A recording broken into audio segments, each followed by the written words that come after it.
হ্যাঁ, দেখতে পাচ্ছ? স্ক্রিন দেখতে পাচ্ছ?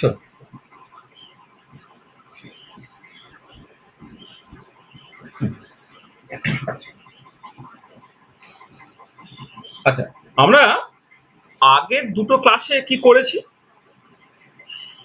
আমি এখানে লিখেও রেখেছি হয়তো আগের দুটো ক্লাসে কি করেছি।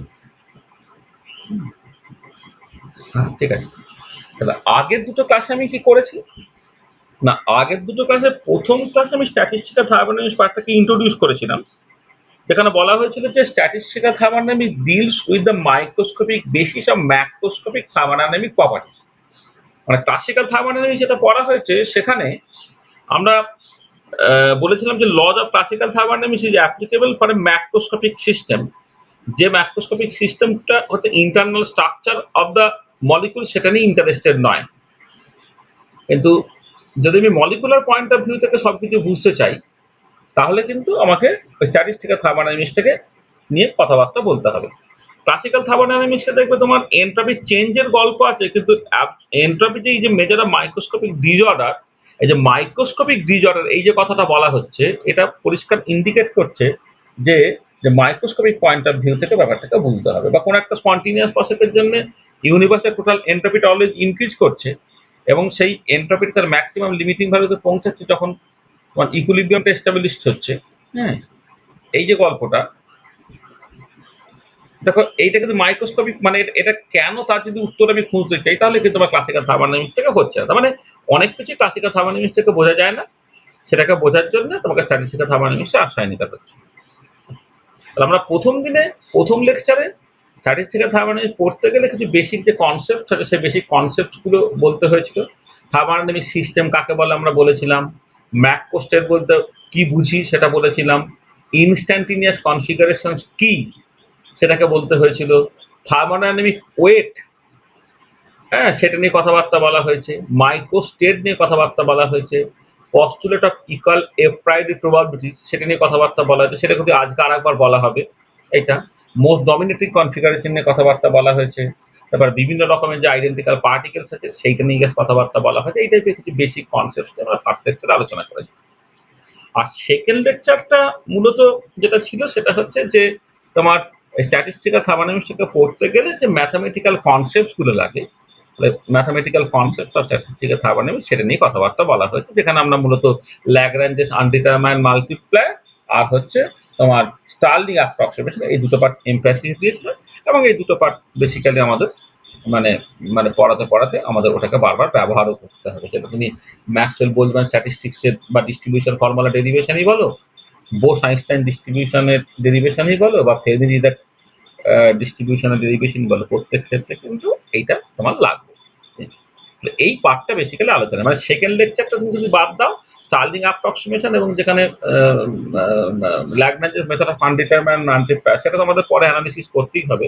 তাহলে মূলত ফার্স্ট লেকচারে যে জিনিসটা বলা হয়েছে সেটা হচ্ছে একটি বেসিক কনসেপ্ট ইন্ট্রোডিউস করা হয়েছে। সেই সেই যে কনসেপ্টগুলো যারা মানে আগের ক্লাসগুলোতে পড়বে তাদের জন্য আমি একটা ক্লাসে ওটাকে তোমাদের বলে দেবো, তাহলে তোমার হয়ে যাবে। আচ্ছা, এবারে দেখো যখন আমি সাবজেক্টটাকে স্টার্ট করেছিলাম তখন এরকম একটা জায়গা দিয়ে আমি শুরুটাকে করেছিলাম যে যে ফিজিক্যাল কেমিস্ট্রির যে লগুলো বা ফিজিক্সের যে লগুলো বা থিওরিগুলো তুমি দেখো, সে ল বা থিওরিগুলোকে তুমি দুটো বেসিক ক্যাটাগরিতে ভাগ করতে পারো। ঠিক আছে? কিছু কিছু থিওরি আছে that does not depend on any assumptions or postulates, they are the generalization of experimental observations experiences gather. যেমন ধরো law of classical thermodynamics, experimental chemical kinetics যেখানে ল অফ মাস অ্যাকশন আছে, এক্সপেরিমেন্টাল ইলেকট্রোকেমিস্ট্রি যেখানে Faraday's law আছে। এই লগুলো কিন্তু কোনো assumption বা পস্টুলেটের উপর ডিপেন্ড করে নয়, আমি ডেইলি লাইফে যে সমস্ত এক্সপিরিয়েন্স গ্যাদার করছি এবং এক্সপেরিমেন্টাল অবজারভেশন তার জেনারেলাইজেশন। আর কিছু কিছু থিওরি আছে that depends on certain assumptions or postulates. তাদের মধ্যে সার্টেনলি স্ট্যাটিস্টিক্যাল থার্মোডাইনামিক্স আছে, কোয়ান্টাম মেকানিক্স আছে, কাইনেটিক থিওরি অফ গ্যাস। তার মানে দেখো আমি তো পড়ছি স্ট্যাটিস্টিক্যাল থার্মোডাইনামিক্স, স্ট্যাটিস্টিক্যাল থার্মোডাইনামিক্স কিন্তু শুরুই হচ্ছে যদি অ্যাজাম্পশনস আর পস্টুলেটস থেকে। তাহলে আমি আজকে যে লেকচারটা দেওয়ার চেষ্টা করছি সেটা হচ্ছে পস্টুলেটস অফ স্ট্যাটিস্টিক্যাল থার্মোডাইনামিক্স। এটা খুব ইম্পর্টেন্ট কোয়ান্টাম মেকানিক্সে যেমন পস্টুলেট সব কোয়ান্টাম মেকানিক্স ৫টা পস্টুলেট তোমাকে পড়তে হয়। কাইনেটিক থিওরি অফ গ্যাসেও তোমাকে কিন্তু ১ম দিকে পস্টুলেটস আর অ্যাজাম্পশন সব কাইনেটিক থিওরি অফ গ্যাস থেকে শুরু করতে হয়। বোর থিওরিতেও যেমন তোমাকে পস্টুলেট সব বোর থিওরি দিয়ে স্টার্ট করতে হয়। ঠিক একই রকমভাবে স্ট্যাটিস্টিক্যাল থার্মোডাইনামিক্স এমন একটা সাবজেক্ট যেটা অ্যাজাম্পশন বা পস্টুলেটের উপর ডিপেন্ড করে বলে আমাকে কিন্তু শুরুটা করতে হবে তোমার থেকে। তোমার আ ওই কিছু পস্টুলেটস থেকে। ঠিক আছে? এটা খুব ইম্পোর্টেন্ট। ঠিক আছে? তাহলে স্ট্যাটিস্টিক্যাল থার্মোডাইনামিক্সের অ্যাপ্রোচটা কি সেটা আমরা ফার্স্ট লেকচারে বলেছিলাম, সেটা আমি আরেকবার রিপিট করছি যে statistical thermodynamics deals with the microscopic basis of macroscopic thermodynamic property. Macroscopic thermodynamic property যেখানে ধরো তোমার internal energy, entropy, enthalpy, Helmholtz energy, Gibbs energy নিয়ে আলোচনা হয়, হিট ক্যাপাসিটি নিয়ে আলোচনা হয়, সেগুলো সব ম্যাক্রোস্কোপিক থার্মোডাইনামিক প্রপার্টি। সেইগুলোকে তোমাকে মাইক্রোস্কোপিক পয়েন্ট অফ ভিউ বা মলিকুলার পয়েন্ট অফ ভিউ থেকে বুঝতে হবে। তার জন্য আমাকে প্রথমেই যেটা করতে হচ্ছে, we first consider that thermodynamic system is consist of huge number of particles. তুমি প্রথমেই এটা মনে মনে মেনে নাও যে একটা কাইনেটিক থিওরি অফ গ্যাসেও তুমি যেরকমভাবে ব্যাপারটাকে ভাবো যে একটা সিস্টেম, সেটা হিউজ নাম্বার অফ মলিকুলস বা huge number of particles combination. We assign some properties associated to individual particles. This requires some assumption. এবার আমি কি করছি, না প্রত্যেকটা পার্টিকেল বা প্রত্যেকটা মলিকুল তার সঙ্গে অ্যাসোসিয়েটেড কিছু কিছু প্রপার্টি অ্যাসোসিয়েট করছে। আচ্ছা, এবারে এই যে ইন্ডিভিজুয়াল মলিকুলগুলোর সঙ্গে বা ইন্ডিভিজুয়াল পার্টিকেলের সঙ্গে যে অ্যাসোসিয়েটেড প্রপার্টিগুলো তুমি মাপতে পারলে ভালো। কখনো কখনো দেখবে এত তারা মাইক্রোস্কোপিক, সেগুলোকে মাপা সম্ভব হচ্ছে না বলে তোমাকে কিছু জিনিস মানে অ্যাজিউম করে নিতে পারছে যে ঠিক আছে, যেমন ধরো যখন কাইনেটিক থিওরি অফ গ্যাস করে তো তুমি বলছো গ্যাস মলিকুলগুলো পয়েন্ট মাস, তুমি বলছো গ্যাস মলিকুলগুলোর মধ্যে কোনো ইন্টারমলিকুলার ইন্টারাকশন নেই, তুমি বলছো গ্যাস মলিকুলগুলোর মধ্যে কলিশনগুলো ইলাস্টিক। এগুলো তুমি তো প্রুভ করছো না, তুমি অ্যাজিউম করে নিচ্ছ। এখানে ইন্ডিভিজুয়াল মলিকুলের সঙ্গে অ্যাসোসিয়েটেড প্রপার্টি যখন আমি বলবো, তখন যে সবসময় ইন্ডিভিজুয়াল প্রপার্টিগুলো তুমি মাপতে পারবে সেরকম নয়। এখন অবশ্য স্পেকট্রোস্কোপি বা ইত্যাদি অনেক ভালো টেকনিক এসছে যাতে ইন্ডিভিজুয়াল মলিকুলের প্রপার্টি মাপা যেতে পারে, কিন্তু ইউজুয়ালি আগে অন্তত সেরকম মাপা যেত না। তার বদলে কি করতে হতো, তার বদলে যেটা করতে হতো সেটা হচ্ছে তাদের সঙ্গে অ্যাসোসিয়েটেড প্রপার্টিগুলোকে অ্যাজিউম করে নিতে হবে। নেক্সট হচ্ছে make some kind of averaging to get the macroscopic properties associated to the thermodynamic system. তাহলে তুমি এবারে যেটা করতে হবে যে একটা ম্যাক্রোস্কোপিক সিস্টেম যেহেতু মাইক্রোস্কোপিক যে পার্টিকেল গুলো আছে তার কম্বিনেশন, তাহলে তুমি আশা করতে পারো যে এই মাইক্রোস্কোপিক প্রপার্টি গুলোর একটা কম্বিনেশন হবে হচ্ছে ম্যাক্রোস্কোপিক যে সিস্টেমটা তার প্রপার্টিটা। সেখানে আমাকে কি করতে হবে যে ইন্ডিভিজুয়াল মলিকুলগুলোর প্রপার্টি নিয়ে তার সাম কাইন্ড অফ অ্যাভারেজিং করতে হবে, করে যে ওভারঅল যে ম্যাক্রোস্কোপিক সিস্টেমটা তার প্রপার্টিটা যাতে আমি পেতে পারি। এবং অবশ্যই যেটা ইম্পর্টেন্ট, এটা একটা নন ট্রিভিয়াল টাস্ক, কারণ আমাদেরকে থার্মোডাইনামিক সিস্টেম আমরা ডিফাইন করেছিলাম যেখানে নাম্বার অফ পার্টিকেলস এটা কিন্তু of the order of Avogadro number, মানে হিউজ। সেই হিউজ নাম্বার অফ পার্টিকেলস তাদের ইন্ডিভিজুয়াল প্রপার্টিগুলোর অ্যাভারেজিং করা, যে টাইপের অ্যাভারেজিং হোক না কেন, সেটা কিন্তু এক্সট্রিমলি ডিফিকাল্ট একটা কাজ, একটা নন ট্রিভিয়াল কাজ। এবং এটাকে করার জন্য তোমাকে সার্টেনলি কিছু অ্যাজাম্পশন ব্যবহার করতে হবে বা কিছু অ্যাপ্রক্সিমেশন ব্যবহার করতে হবে। তাহলে ইট রিকোয়ার্স সাম অ্যাজাম্পশনস আর approximation. Finally, check whether the calculated properties match with the experimental result or already established correct theoretical result. তুমি তো এই অ্যাজাম্পশন গুলোর উপরে বেস করে কিছু অ্যাপ্রক্সিমেশনের উপরে বেস করে তুমি আলটিমেট রেজাল্টটা পেলে, আলটিমেট রেজাল্টটা দেখো ঠিক কিনা। কারণ অ্যাজাম্পশন বা পস্টুলেটস গুলো, অ্যাজাম্পশন বা অ্যাপ্রক্সিমেশন যেগুলো আর কি, সেইটা তো তোমার রিয়েল সিচুয়েশন থেকে তোমাকে অনেকটা দূরে নিয়ে চলে যেতে পারে। বাস্তব তো আর অ্যাপ্রক্সিমেশন দিয়ে চলে না, বাস্তব তো আর তোমার অ্যাজাম্পশন দিয়ে চলে না। তাহলে রিয়েলিটি ইজ রিয়েলিটি।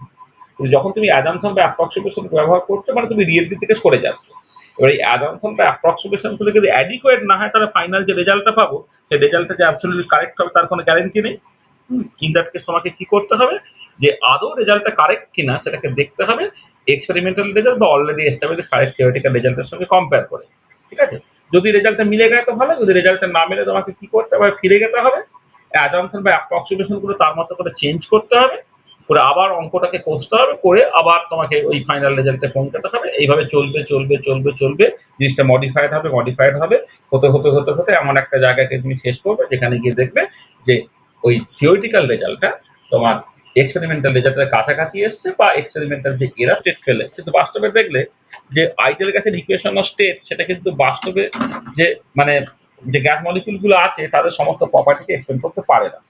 ঠিক আছে? তখন তোমাকে কি করতে হচ্ছে, তখন এই অ্যাজাম্পশন গুলো মডিফাই করতে হচ্ছে। অ্যাজাম্পশন গুলো মানে হচ্ছে ধরে নেওয়া হয়েছিল যে গ্যাস মলিকুল গুলো হচ্ছে পয়েন্ট মাস, এখন আর পয়েন্ট মাস ধরলে হবে না, ধরে নেওয়া হয়েছিল গ্যাস মলিকিউলগুলোর মধ্যে কোনো ইন্টারমলিকুলার ইন্টারাকশন নেই, এখন সেসব ধরলে হবে না, এগুলোকে মডিফাই করতে হচ্ছে, মডিফাই করে কিন্তু আলটিমেটলি পৌঁছাচ্ছে কোথায় না ভ্যান ডার গ্যাসের ইকুয়েশন অফ স্টেটে পৌঁছাচ্ছ, এবং দেখছো যে ভ্যান ডার গ্যাসের ইকুয়েশন অফ স্টেট কিন্তু রিয়েল সিচুয়েশন থেকে বেটার এক্সপ্লেন করতে পারছে দেন আইডিয়াল গ্যাসের ইকুয়েশন অফ স্টেট। তাহলে এই যে অ্যাপ্রোচটা, তো এই অ্যাপ্রোচটা কিন্তু তোমার সবসময় থাকছে।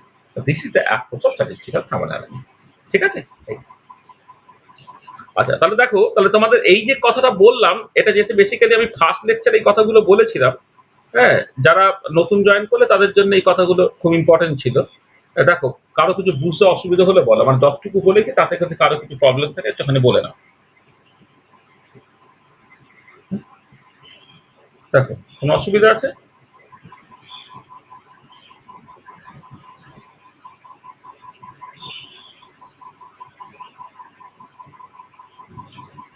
ঠিক আছে তো? আচ্ছা, তো চল। আচ্ছা, তাহলে দেখো, এই যেটা বলাই হচ্ছে যে স্ট্যাটিস্টিক্যাল থার্মোডাইনামিক্স কিন্তু শুরু হবে কিছু অ্যাজাম্পশন বা পস্তুলেটস থেকে। সেটা এবার আমরা আসছি যে পস্তুলেটস অফ স্ট্যাটিস্টিক্যাল থার্মোডাইনামিক্স। আচ্ছা, স্ট্যাটিস্টিক্যাল থার্মোডাইনামিক্সের কিন্তু তোমার তিনটে ইম্পর্টেন্ট পস্তুলেটস আছে। যেমন কোয়ান্টাম মেকানিক্স ৫টা পস্তুলেটের উপর বেস করে, বোর থিওরি ৩টে পস্তুলেটের উপর বেস করে, এখন স্ট্যাটিস্টিক্যাল থার্মোডাইনামিক্স কিন্তু দাঁড়িয়ে আছে তোমার ৩টে পস্তুলেটের উপরে বেস করে। The success of statistical thermodynamics depend on three crucial assumptions. একটা হচ্ছে postulates of equal a priori probabilities, যে postulates of equal a priori probabilities আমরা ফার্স্ট লেকচারে বলেছিলাম, সেটা আবার একটু আলোচনা করব। This provides the concept of most dominating configuration and method of calculation of probability of a microstate in a given macrostate. এটা আমরা আলোচনা করব। সেকেন্ড হচ্ছে বোলজম্যান হাইপোথিসিস। এখানে বেসিক্যালি মাইক্রোস্কোপিক ও ম্যাক্রোস্কোপিক প্রপার্টির মধ্যে কানেকশন না আনা হয়। একটা ম্যাক্রোস্কোপিক থার্মোডাইনামিক প্রপার্টি হচ্ছে এনট্রপি, আর আমরা থার্মোডাইনামিক ওয়েট বা থার্মোডাইনামিক প্রবাবিলিটি ডব্লিউর কথা বলেছিলাম, সেই এনট্রপি এবং ডব্লিউ তাদের মধ্যে যে কানেকশনটা সেটাই basically Boltzmann hypothesis. This provides the bridge between the microscopic description and the macroscopic or thermodynamic one. আর ফাইনাল হচ্ছে ergodic hypothesis. Ergodic hypothesis this ensures that the above situations are internally consistent. মানে মানে basically এই যে তোমার মানে আমি যখন এটা আমি পরে ভালো করে বলছি আর কি, যে postulates of equal a priori probability Boltzmann hypothesis, এই যে জিনিসগুলো বলা হচ্ছে সেগুলো যে ইন্টারনালি কনসিস্টেন্ট, এটা এরগডিক হাইপোথিসিস বলে। মানে পরে যখন স্টেটমেন্টটাকে দেখবো দেখবে তোমার এনসেম্বল অ্যাভারেজ আর টাইম অ্যাভারেজ এটা বেসিক্যালি সমান হয়ে যাবে যখন টাইমটা খুব বেশি হয়ে যাবে, এবং নাম্বার অফ মাইক্রোস্টেটস ইন এনসেম্বল বা number of representation in the ensemble সেটা খুব বেশি হয়ে যায়। এগুলো আমি পর পর করে তোমার বুঝতে পারবে। তার মানে যেটা কথা হচ্ছে যে স্ট্যাটিস্টিক্যাল থার্মোডাইনামিক্সে ৩টে পস্তুলেটস আছে। প্রথম পস্তুলেটস হচ্ছে পস্তুলেটস অফ ইকুয়াল এ প্রাইরি প্রবাবিলিটিস, সেকেন্ডে হচ্ছে বোলজম্যান হাইপোথিসিস, আর থার্ড হচ্ছে তোমার এরগডিক হাইপোথিসিস। এই তিনটের উপরে বেস করে কিন্তু স্ট্যাটিস্টিক্যাল থার্মোডাইনামিক্সটা আছে। এবারে তিনটেকে আমাকে একটা একটা করে বুঝতে হবে। আচ্ছা, এবার আমরা স্টার্টিংটা করছি মানে মানে এই জিনিসগুলোকে বোঝার জন্য আর কি কিছু বেসিক কনসেপ্ট একটুখানি বুঝে নিতে হয়, সেইটা দিয়ে আমরা প্রথমে স্টার্ট করি। আচ্ছা, ফেজ স্পেস, এই ফেজ স্পেস জিনিসটা কি একটু তোমাকে বুঝতে হবে। এই ফেজ স্পেসের কনসেপ্টটা আমরা কোয়ান্টাম মেকানিক্সে, যেখানে হাইসেনবার্গ আনসার্টেনটি প্রিন্সিপাল তার লিমিটেশন নিয়ে কথাবার্তা বলেছিলাম, যে যে কোয়ান্টাম পার্টিকেলের ক্ষেত্রে কোনো প্রপার ফেজ স্পেস ট্র্যাজেক্টরি নেই, কিন্তু ক্লাসিক্যাল পার্টিকেলের ক্ষেত্রে ফেজ স্পেস ট্র্যাজেক্টরি আছে। সেখানে ফেজ স্পেস নিয়ে দু চারটে কথাবার্তা আমরা বলে থাকি। উইলসন সমারফিল্ড কোয়ান্টাইজেশন রুল, সেখানে বলতে গিয়ে আমরা কিছু ফেজ স্পেস নিয়ে কথাবার্তা বলতে থাকি। ফেজ স্পেস জিনিসটা কি একটু ভালো করে বুঝতে হবে। It is a space where the perpendicular or independent axis represent the generalized position coordinate and its canonical momentum coordinate. মানে দেখো, আমরা ধরো টু ডাইমেনশনে আমরা যখন একটা প্লেনেতে কোন একটা পার্টিকুলার পজিশন বা ইত্যাদি বোঝাতে চাই, তখন আমি যে কোঅর্ডিনেট সিস্টেমটাকে ব্যবহার করি, যেটা ইউক্লিডিয়ান স্পেসে আছে, কার্টেসিয়ান কোঅর্ডিনেট সিস্টেমে, সেখানে একটা এক্স ডিরেকশন আর একটা হচ্ছে ওয়াই ডিরেকশন। মানে বেসিক্যালি এই যে পারপেন্ডিকুলার দুটো ডিরেকশন, তারা দুটোই পজিশন কে রিপ্রেজেন্ট করছে, তার পারপেন্ডিকুলার পজিশনকে রিপ্রেজেন্ট করছে। কিন্তু ফেজ স্পেসটা সেরকম নয়, ফেজ স্পেসটা হাইপোথেটিক্যাল তোমার একটা স্পেস আর কি, যেখানে ধরো এই যে দুটো পারপেন্ডিকুলার অ্যাক্সিস, একটা অ্যাক্সিস ধর হরাইজন্টাল অ্যাক্সিসটা যদি এক্স কম্পোনেন্ট আর পজিশন রিপ্রেজেন্ট করে, তাহলে ভার্টিক্যাল যে ডিরেকশনটা সেটা হচ্ছে এক্স এর যে ক্যানোনিক্যাল মোমেন্টাম অর্থাৎ px কে রিপ্রেজেন্ট করবে। সেটাই বলা হচ্ছে it is a space where the perpendicular or independent axis represents the generalized position coordinate and its canonical momentum coordinate. R canonical momentum আমরা আগে আলোচনা করেছি, এক্স এর ক্যানোনিক্যাল মোমেন্টাম px, ওয়াই এর ক্যানোনিক্যাল মোমেন্টাম py, জেড এর canonical momentum pz and so on, এরকম করে গল্পটা চলে। ঠিক আছে, আচ্ছা আমি আসবো সেগুলো আরো ডিটেলে ভালো করে বলবো। আচ্ছা, এবারে ফেজ স্পেসে কোন একটা পয়েন্টকে বলা হয় ফেজ পয়েন্ট। এই point in the phase space is called the phase point. আর একটা microstate represented by a phase point. একটা মাইক্রোস্টেটকে কিন্তু একটা ফেজ পয়েন্টে রিপ্রেজেন্ট করতাম। এ ম্যাক্রোস্টেট corresponds to a huge number of microstates and hence correspond a volume element in phase space which is characterized by certain constant. দেখো, আমি যখন তোমার একটা ম্যাক্রোস্টেটের কথা বলছি, সেখানে এন ভি ই কনস্ট্যান্ট করে দিচ্ছি, তো তাহলে ভলিউমটাকে কনস্ট্যান্ট রেখে একটা পার্টিকুলার এনার্জি, সেখানে অনেক পার্টিকেলস আছে, সেইটা মিলে তোমার অ্যাকচুয়ালি একটা ম্যাক্রোস্টেট তৈরি হচ্ছে। আবার এলো,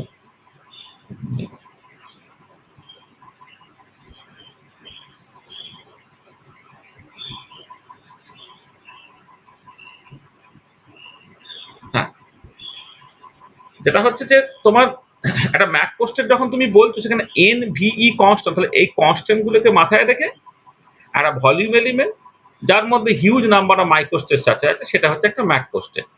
আমরা যখন ম্যাক্রোস্টেট এবং মাইক্রোস্টেট বলেছিলাম, কোন একটা ম্যাক্রোস্টেটের মধ্যে তো অনেক মাইক্রোস্টেট থাকতে পারে, তাহলে মাইক্রোস্টেটটা বেসিক্যালি একটা ফেজ পয়েন্ট, আর ম্যাক্রোস্টেটটা হচ্ছে একটা ভলিউম এলিমেন্ট, তার মধ্যে কতগুলো ফেজ পয়েন্ট আছে এবং সেটা সাডেনলি কিছু কনস্ট্যান্ট দিয়ে তোমার রিলেটেড হবে।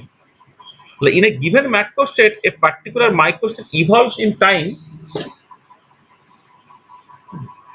In a given macrostate, a particular microstate evolves in time, hence a phase point executes a trajectory called the phase space trajectory.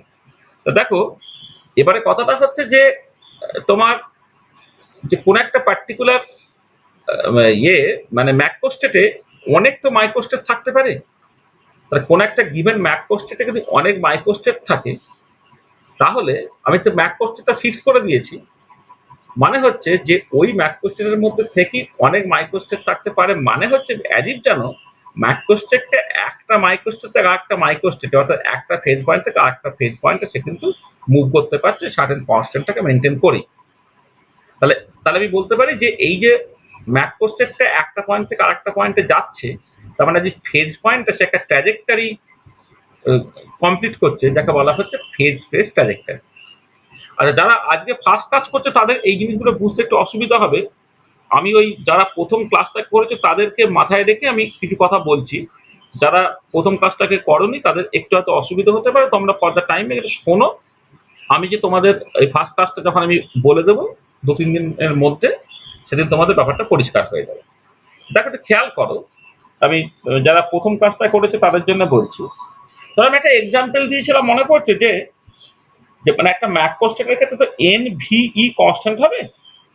তাহলে এবারে ইকুইপেস এনার্জি লেভেলস ধরে আমার 3টে পার্টিকেল, টোটাল এনার্জি 3 এপসাইলন, আর total ভলিউমটা fix করে দেওয়া হয়েছে। তাহলে এরকম একটা ম্যাক্রোস্টেট নিয়ে আমি 10টা পসিবল মাইক্রোস্টেট পেয়েছিলাম। অর্থাৎ একটা গিভেন ম্যাক্রোস্টেটে এই যে বিভিন্ন এনার্জি লেভেলে পার্টিকেলগুলো অনেকগুলো পসিবল ওয়েতে সাজানো যেতে পারে, অনেকগুলো পসিবল ওয়েতে সাজিয়েও কিন্তু তুমি একই ম্যাক্রোস্টেটে থাকতে পারো, অর্থাৎ এন ভি ই কে কনস্ট্যান্ট রাখতে পারো। আমরা যে এক্সাম্পলটাকে করেছিলাম সেই এক্সাম্পলে তোমরা দেখবে যে আমরা কিন্তু ওখানে একটা গিভেন ম্যাক্রোস্টেট যেখানে total number of particles 3, total energy 3 epsilon এবং ভলিউমটা ভি ফিক্সড, সেখানে আমরা 10টা মাইক্রোস্টেট পেয়েছিলাম। তাহলে একটাই ম্যাক্রোস্টেট 10টা মাইক্রোস্টেট।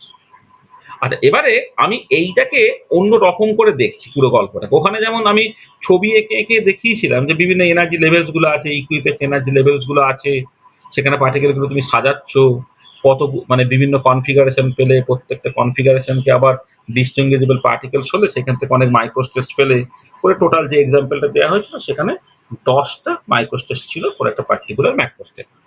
এবং আমি বলেছিলাম যে ওই ম্যাক্রোস্টেটটা 10টা মাইক্রোস্টেটের মধ্যে তোমার উইথ ইকুয়াল প্রবাবিলিটি থাকতে পারে। ঠিক আছে? 10টা মাইক্রোস্টেট কোনো একটাই প্রেফার্ড নয় বা কোনোটাই ডিসফেভার হচ্ছে না। তোমার ম্যাক্রোস্টেটটা ওই 10টা মাইক্রোস্টেটের মধ্যে কোনো একটাতে থাকতে পারে। আচ্ছা, এবার এই গল্পটাকে তুমি অন্য রকম করে ভাবছো। আমি কি বলছি? না, আমি যেটা বলছি ফেজ স্পেসে কোন একটা পার্টিকুলার পয়েন্ট যেটা ফেজ পয়েন্ট সেটা একটা মাইক্রোস্টেট রিপ্রেজেন্ট করছে। তাহলে ম্যাক্রোস্টেটটা কি হবে? ম্যাক্রোস্টেটের ক্ষেত্রে কি হয়, এনভি কনস্ট্যান্ট, তার মানে ওরকম কিছু কনস্ট্যান্ট কে রেখে তোমার এই অনেকগুলো ফেজ পয়েন্টের যে কম্বিনেশন, অর্থাৎ কোন একটা গিভেন ভলিউমের মধ্যে যে ফেজ পয়েন্ট গুলো আছে তারা সবাই মিলে একটা ম্যাক্রোস্টেট তৈরি করছে। কারণ অনেক মাইক্রোস্টেট মিলিয়ে একটা ম্যাক্রোস্টেট হয়। ঠিক আছে? আর এবারে ওই যে ম্যাক্রোস্টেটটা যেমন যে কোনো মাইক্রোস্টেটে থাকতে পারে, তার মানে এখানে এই যে ফেজ পয়েন্টটা মানে একটা থেকে আরেকটায় যেতে পারে, মানে সিস্টেমটা একটা ফেজ পয়েন্ট থেকে আরেকটা ফেজ পয়েন্টে যেতে পারে। তাই যে একটা ফেজ পয়েন্ট থেকে আরেকটা ফেজ পয়েন্ট আমি যাচ্ছি, তার যে রাস্তাটা সেই রাস্তাটাকে বলা হচ্ছে ফেজ স্পেস ট্র্যাজেক্টরি। তাহলে এই কথাগুলো একটু ভালো করে বুঝে নাও, যারা ফার্স্ট ক্লাসটা করেছো এই ফার্স্ট ক্লাসের সঙ্গে এটাকে মেলানোর চেষ্টা করো। তাহলে আমি এই কথাটা আমি আবার রিড আউট করছি বা আবার বলছি যে ফেজ স্পেসটা কি না, it is a space where the perpendicular independent axis represents the generalized position coordinate and its canonical momentum coordinate. এটা বুঝলাম। A point in the phase space is called the phase point. A microstate is represented by a phase point. R a macrostate corresponds to a huge number of microstates and hence corresponds to a volume element in phase space which is characterized by certain constants. এটা হলো ম্যাক্রোস্টেটে certain constant থাকে বলতে, যেমন NV constant এটা। আর in a given macrostate a particular microstate evolves in time, hence a phase point execute a trajectory call the phase space trajectory. তাহলে এইখানে যে কথাগুলো লেখা আছে সে কথাগুলোকে বোঝানোর চেষ্টা করলাম। কারো যদি বুঝতে অসুবিধা হয় বলো, মানে প্রথম ক্লাসের সঙ্গে আমি মিলিয়ে এটাকে বোঝানোর চেষ্টা করলাম। কারো যদি অসুবিধা হয় বলো, তো আমি আবার বলবো। বলো কারো যদি কিছু অসুবিধা হয়, বলো কি অসুবিধা বলো।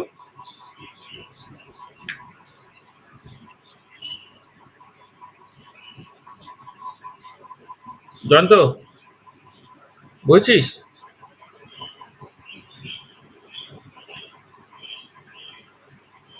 ক্যানোনিক্যাল ক্যানোনিক্যাল কথাটা তো আমরা যখন আনসার্টেনটি প্রিন্সিপাল বলেছিলাম তখন বলেছিলাম তো, মানে বলেছিলাম না যে তোমার মানে ধরো মানে ক্যানোনিক্যাল হচ্ছে তোমার এই যে মানে তুমি এইভাবে যদি ভাবো কোয়ান্টাম মেকানিক্সের রেসপেক্টে যদি তুমি দেখো, তাহলে যে সমস্ত ক্লাসিক্যাল অবজারভেবল গুলো একে অপরের সাথে কমিউট করে না তারা হচ্ছে canonical pair.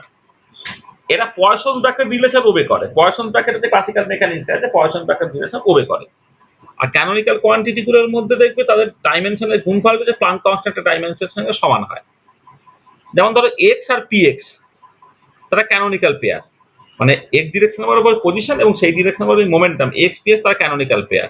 Y p y তারা canonical pair. Z p z তারা ক্যানোনিক্যাল পেয়ার। ধরো অ্যাঙ্গুলার পজিশন ফাই আর অ্যাঙ্গুলার মোমেন্টাম এল, ফাই আর এল তারা ক্যানোনিক্যাল পেয়ার। ধরো রেডিয়াল কম্পোনেন্ট রেডিয়াল পজিশন এবং radial component momentum r p r তারা canonical pair. Theta P theta তারা canonical pair. সেটা উইলসন সোমারফিল্ড কোয়ান্টাইজেশন বলে হাইসেনবার্গ আনসার্টেনটি প্রিন্সিপাল এই ক্যানোনিক্যাল পেয়ার নিয়ে কথাবার্তা হয়েছে। ঠিক আছে, বুঝতে পারলে?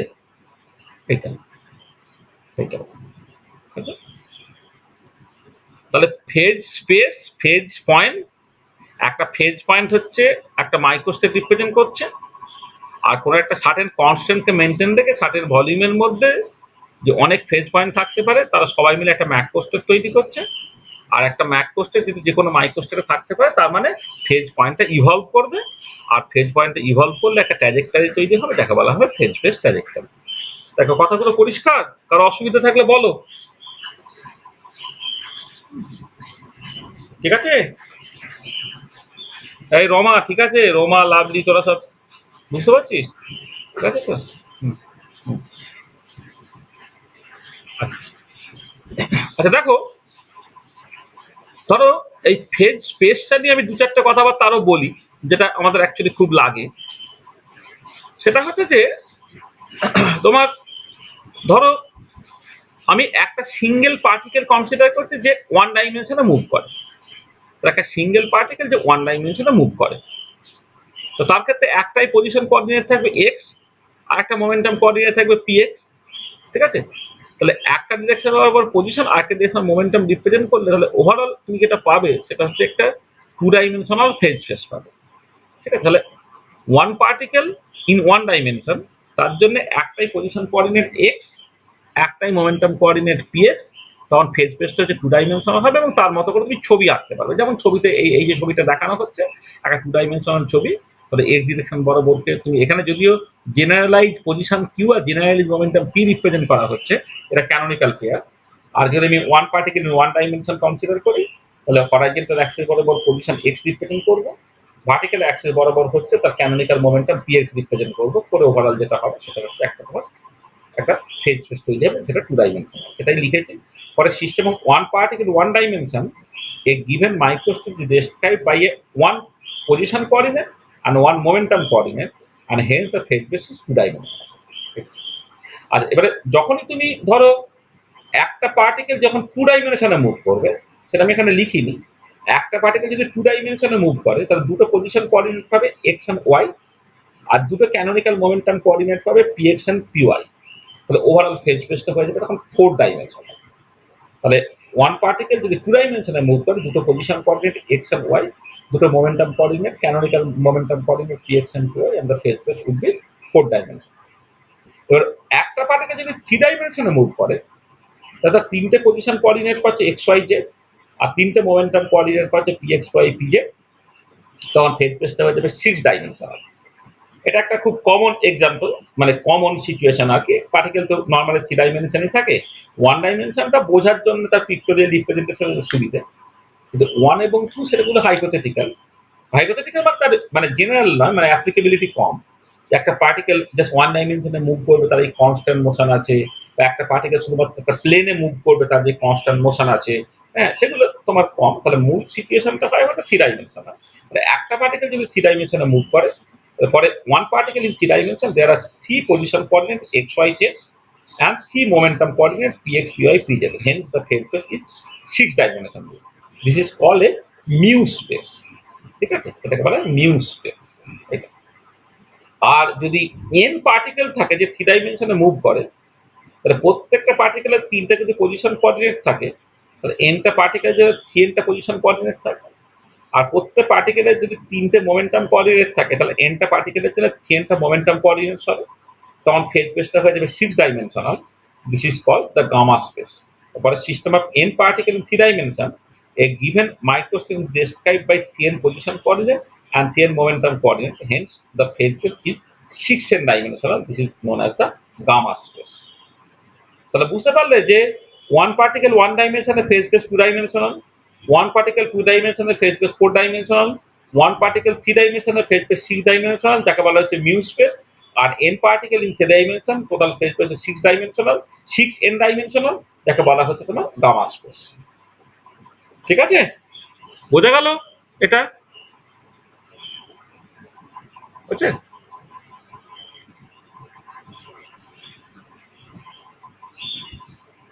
আচ্ছা আচ্ছা, এবারে দেখো নেক্সট যে পার্টটা, যে for a large system it is virtually impossible to specify the trajectory accurately.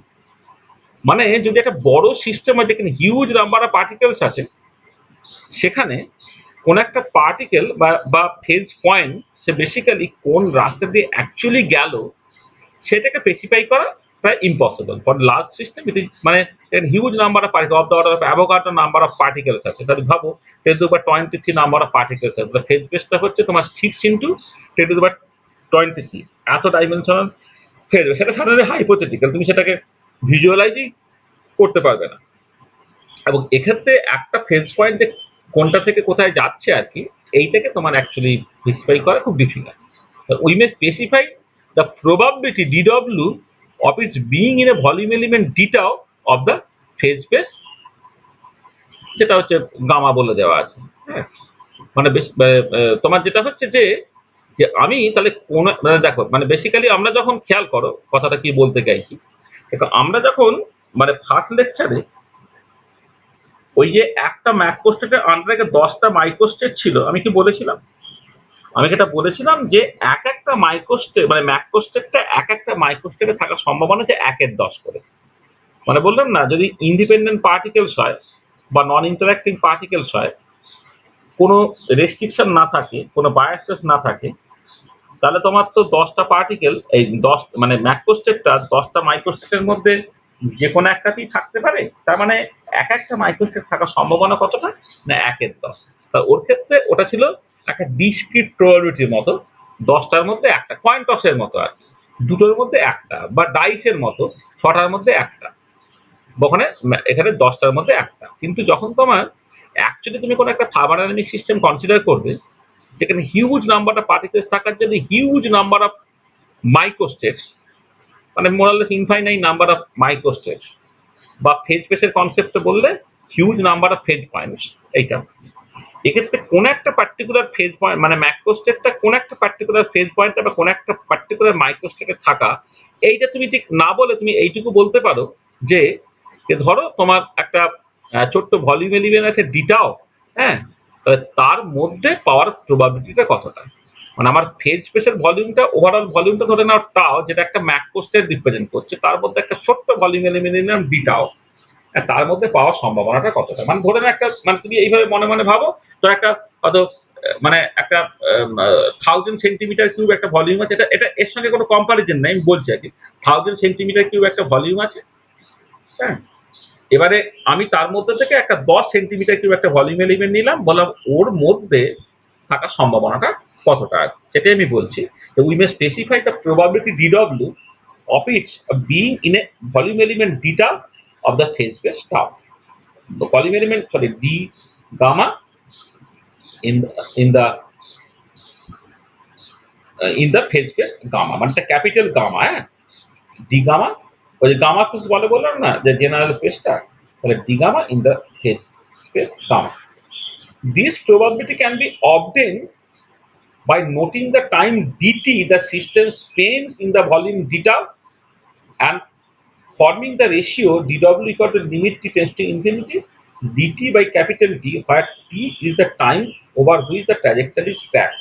তাহলে দেখো, তাহলে আমি ওই যে ডি গামা এই রিজিয়নের মধ্যে ম্যাক্রোস্টারটা থাকার সম্ভাবনা যখন আমি ক্যালকুলেট করবো, তাহলে ধরো একটা বেশ বড় টাইম ক্যাপিটাল টি, সেই টাইমের মধ্যে আমি দেখছি যে যে ওই যে মানে ওই ফেজ পয়েন্টটা তো মুভ করছে, এখান থেকে ওখানে তোমার মুভ করছে, ঠিক আছে। তাহলে এবার আমি যেটা দেখতে চাইছি যে ধরো টোটাল ধরো আমি লেটস সে 100 সেকেন্ড টাইম ধরে আমি দেখলাম, হ্যাঁ, যেখানে তোমার কি হচ্ছে ফেজ পয়েন্ট গুলো মুভ করছে, অর্থাৎ মাইক্রোস্টেট গুলো এখানে ওখানে যাচ্ছে। এবার আমি দেখতে পাচ্ছি যে তা একটা ছোট্ট কি রিজিয়নটা কনসিডার, এবং মানে বেসিক্যালি সেটা তো টোটাল তাও এই যে ভলিউম তার মধ্যেই যা ঘটার ঘটছে, এর মধ্যে যে ছোট্ট ভলিউমটা ধরে দিয়েছিলাম ডিটাও, ওর মধ্যে আমি দেখতে চাইছি যে পার্টিকেল বা ওই ওই যে ফেজ পয়েন্টটা কতক্ষণ আছে। তাহলে আমি একটা ধরো 1 সেকেন্ড দেখলাম যে ওই ওই পুরো এক 100 সেকেন্ড সময়ের মধ্যে মাত্র 1 সেকেন্ড সময়ে হচ্ছে কোনো একটা পার্টিকুলার মাইক্রোস্টেপ বা কোনো একটা পার্টিকুলার ফেজ পয়েন্ট ওই ডিটাও এই ভলিউম এলিমেন্টের মধ্যে আছে। তাহলে আমি বলতে পারছি যে প্রবাবিলিটি, হ্যাঁ, of its being in the volume element d tau, সেটা কত হবে? Limit t tends to infinity dt by capital t. T is the time over which the trajectory is tracked. মানে খুব স্বাভাবিক ব্যাপার দেখো। তাহলে আমি কি বলছি না, মানে এটা তো সম্ভাবনার যেটা মানে সম্ভাবনা বা প্রবাবিলিটি ক্যালকুলেট করার যে নর্মাল নিয়ম আর কি। যে আমি ধরো একটা গ্যাসিয়াস সিস্টেম ধরো আমি কনসিডার করেছি, গ্যাস মলিকুলগুলো কোনো একটা গিভেন ভলিউমের মধ্যে ঘুরে ঘুরে বেড়াচ্ছে, এবার ধরে নাও তার মধ্যে একটা পার্টিকুলার মলিকুলকে তুমি একটা কালো রং বা কিছু একটা করে দিয়েছো, ঠিক আছে। এবারে তুমি ওই মলিকুলটাকে তুমি ট্র্যাক করছো, হ্যাঁ, ধরে নাও তোমার 100 সেকেন্ড ধরে ওটাকে তুমি ট্র্যাক করবে। এবারে ওই টোটাল ভলিউমের মধ্যে একটা ছোট্ট ভলিউম তুমি নিয়েছো, এবারে ওই জায়গাতে পার্টিকেলকে পাওয়ার সম্ভাবনা যদি তোমাকে বের করতে হয়, তুমি কি করবে? 100 সেকেন্ড যে সময় যার মধ্যে পার্টিকেলটা কন্টেনারের মধ্যে ছিল, তার মধ্যে দেখে নি কতখানি সময় বেসিক্যালি ওই ছোট্ট ভলিউম এলিমেন্টের মধ্যে সে কাটিয়েছে। তাহলে যদি ধরো 5 সেকেন্ড যদি ছোট্ট ভলিউম এলিমেন্টের মধ্যে কাটায়, তাহলে 100 সেকেন্ডের মধ্যে 5 সেকেন্ড যদি ওখানে কাটায়, তার মানে ওই ছোট্ট ভলিউম এলিমেন্টের মধ্যে পার্টিকেলকে পাওয়ার সম্ভাবনা কত হবে না 5/100, অর্থাৎ তোমার 5% এর মতো। এখানেও ঠিক একই কথা বলা হচ্ছে যে we may specify the probability DW of its being in a volume element d gamma of the phase space gamma। সেটা কি হবে না, DW limit t tends to infinity dt by capital T।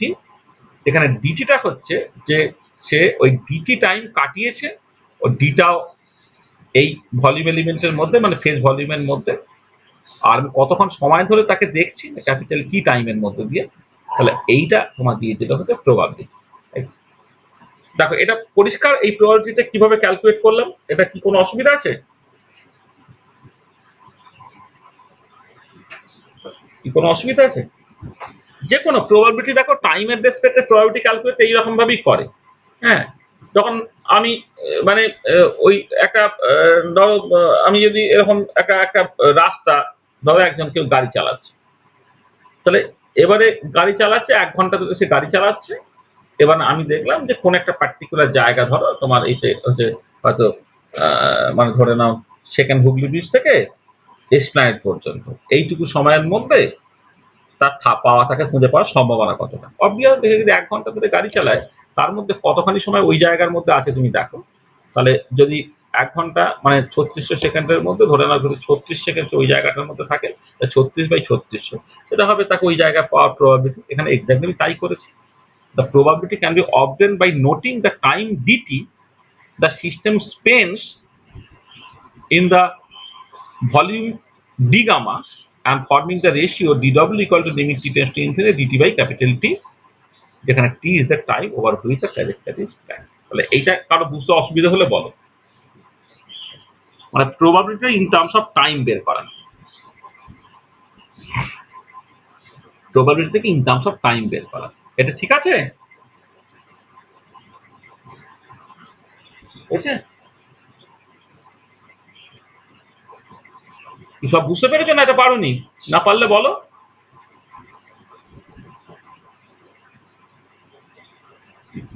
বুঝতে পেরেছো কিভাবে প্রবাবিলিটিকে ক্যালকুলেট করা হলো? কারো কি অসুবিধা হচ্ছে?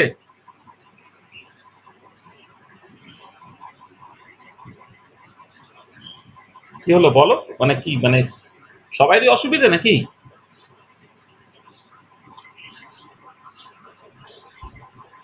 মানে অসুবিধা না হলেও বলো, অসুবিধা হলেও বলো, অসুবিধা না হলেও বলো, আমি বারবার জিজ্ঞেস করছি যখন। এই আমি নাম ধরে ধরে জিজ্ঞেস করবো নাকি? বল কি অসুবিধে?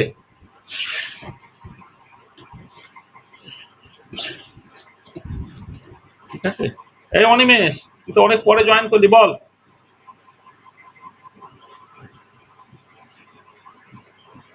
ঠিক আছে,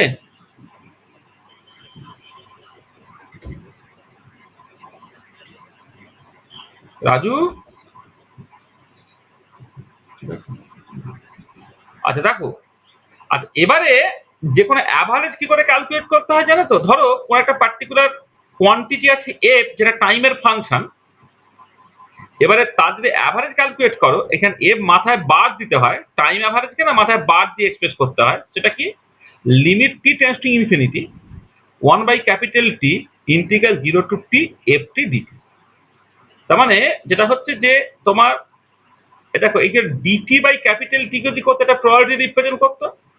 তার মানে বেসিক্যালি যখনই তুমি কোনো একটা অ্যাভারেজ ক্যালকুলেট করো, ইন্টিগ্রাল ওভার হোল টাইম তোমাকে করতে হয়, করে যে কোয়ান্টিটি অ্যাভারেজ বের করছি সেটা ইন্টু তার প্রবাবিলিটি।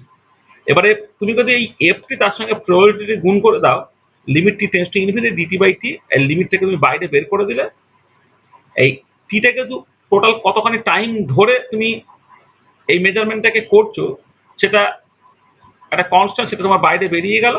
তাহলে ইন্টিগ্রাল 0 থেকে টি এফটি ডিটি হলো। তার মানে বেসিক্যালি যে কোনো প্রবাবিলিটি যখন ক্যালকুলেট করতে হয়, যে কোনো মানে সরি যে কোনো অ্যাভারেজ যখন ক্যালকুলেট করতে হয়, ধরো এফ এর অ্যাভারেজ যখন তুমি ক্যালকুলেট করবে, সেটা অ্যাকচুয়ালি হওয়ার কথা কি, কন্টিনিউয়াস প্রবাবিলিটি হলে প্রথমে ইন্টিগ্রাল ওভার অল স্পেস করতে হয়।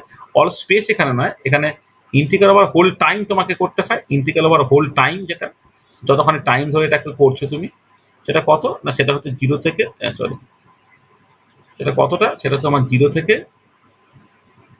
টি টাইম ধরে করছো তুমি। আচ্ছা, যার অ্যাভারেজ ক্যালকুলেট করবে সেইটা ইনটু তাকে পাওয়ার সম্ভাবনাটা বা প্রবাবিলিটিটা, এইটা আর কি। হ্যাঁ, এটা হচ্ছে তোমার ইনটু তোমার ওই মানে প্রবাবিলিটিটা এখানে একটুখানি ভুল লেখা হয়েছে। এটার প্রবাবিলিটিটা হচ্ছে ডিটি বাই ক্যাপিটাল টি।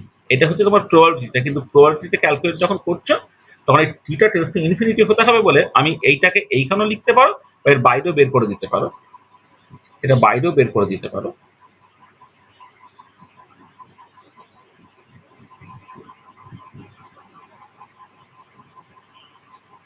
এটা limit t tends to infinity. মানে এই যে এখানে প্রবাবিলিটি যখন ডিফাইন করছো তুমি limit t tends to infinity dt by capital T ছিল তো, যে কোনো অ্যাভারেজ যখন তুমি ক্যালকুলেট করবে integral over whole time ft into তার প্রবাবিলিটি, প্রবাবিলিটি থেকে যে limit t tends to infinity ছিল সেটা তুমি এর বাইরে বের করে দিচ্ছ। তাহলে এইটা এবারে টিটা যেহেতু এখানে তোমার এই টিটা যেহেতু ফিক্সড একটা ভ্যালু, টিটা তোমার বাইরে বের করে দিয়েছে, করে এইটা হয়েছে। আচ্ছা, এখানে একটা জিনিস যেটা ভুল হয়েছে সেটা হচ্ছে এই যে অ্যাকচুয়ালি এর নিচে একটা তোমার এই limit t tends to infinity 0 থেকে টি ডিটি বাই টি থাকা উচিত ছিল। কারণ যদি প্রবাবিলিটিটা নর্মালাইজড হয় তাহলে ডিনোমিনেটর থাকবে না। টোটাল প্রবাবিলিটি 1, তা ডিনোমিনেটরটা তখন থাকবে না। কিন্তু যদি টোটাল প্রবাবিলিটি যদি 1 না হয়, অর্থাৎ প্রবাবিলিটি নর্মালাইজ যদি না হয়, তাহলে কিন্তু এই ডিনোমিনেটরটা তোমাকে রাখতে হবে। মানে আমি যেটা বলছি একটু ভালো করে বোঝার চেষ্টা করো যে সবসময় যখন তুমি অ্যাভারেজ ক্যালকুলেট করবে না, তখন একদম সেই কোয়ান্টাম মেকানিক্স বলো, ক্লাসিক্যাল মেকানিক্স বলো, সর্বত্রই আর কি, যে যদি তোমার হয় মানে যদি তোমার নর্মালাইজ প্রবাবিলিটি হয়, অর্থাৎ টোটাল প্রবাবিলিটি 1 এটাকে তুমি গ্যারেন্টি করে দাও, তাহলে ডিনোমিনেটরটা থাকে না। হ্যাঁ, আর যদি তুমি সেটাকে না করো তাহলে কিন্তু একটা ডিনোমিনেটর রাখতে হয়। আমি এখানে ভালো করে লিখে দিচ্ছি। তাহলে অ্যাকচুয়ালি এফ এর অ্যাভারেজটা তোমার লেখা উচিত হচ্ছে, মানে আমি যদি এইরকম করে একটা লিখি যে ইন্টিগ্রাল 0 থেকে টি যার অ্যাভারেজ ক্যালকুলেট করছে সেইটা ইন্টু এই ডিডব্লিউটা, এইটা ডিডব্লিউটা হচ্ছে একে পাওয়ার প্রবাবিলিটিটা, এইটা। আচ্ছা, এবারে আবার দেখুন মাঝখানে লিখতে চাইছি বলে একটু ভুলে যাচ্ছি। এটা এফ এর অ্যাভারেজটাকে ক্যালকুলেট করছি। আচ্ছা, তাকে কিন্তু আমাকে ভাগ করা উচিত হচ্ছে ইন্টিগ্রাল 0 থেকে ওই যে টাইম পিরিয়ডটা ইন্টু ডিডব্লিউ, সেইটা এটা হওয়া উচিত। আর আচ্ছা, এবারে এবারে যদি যদি নর্মালাইজ প্রবাবিলিটি হয় তাহলে ইন্টিগ্রাল 0 থেকে হোল টি ডিডব্লিউ এটা তোমার 1 হয়ে যাবে। তখন এইটা হয়ে যাবে তোমার ইন্টিগ্রাল 0 থেকে capital T F T DW, কখন না হোয়েন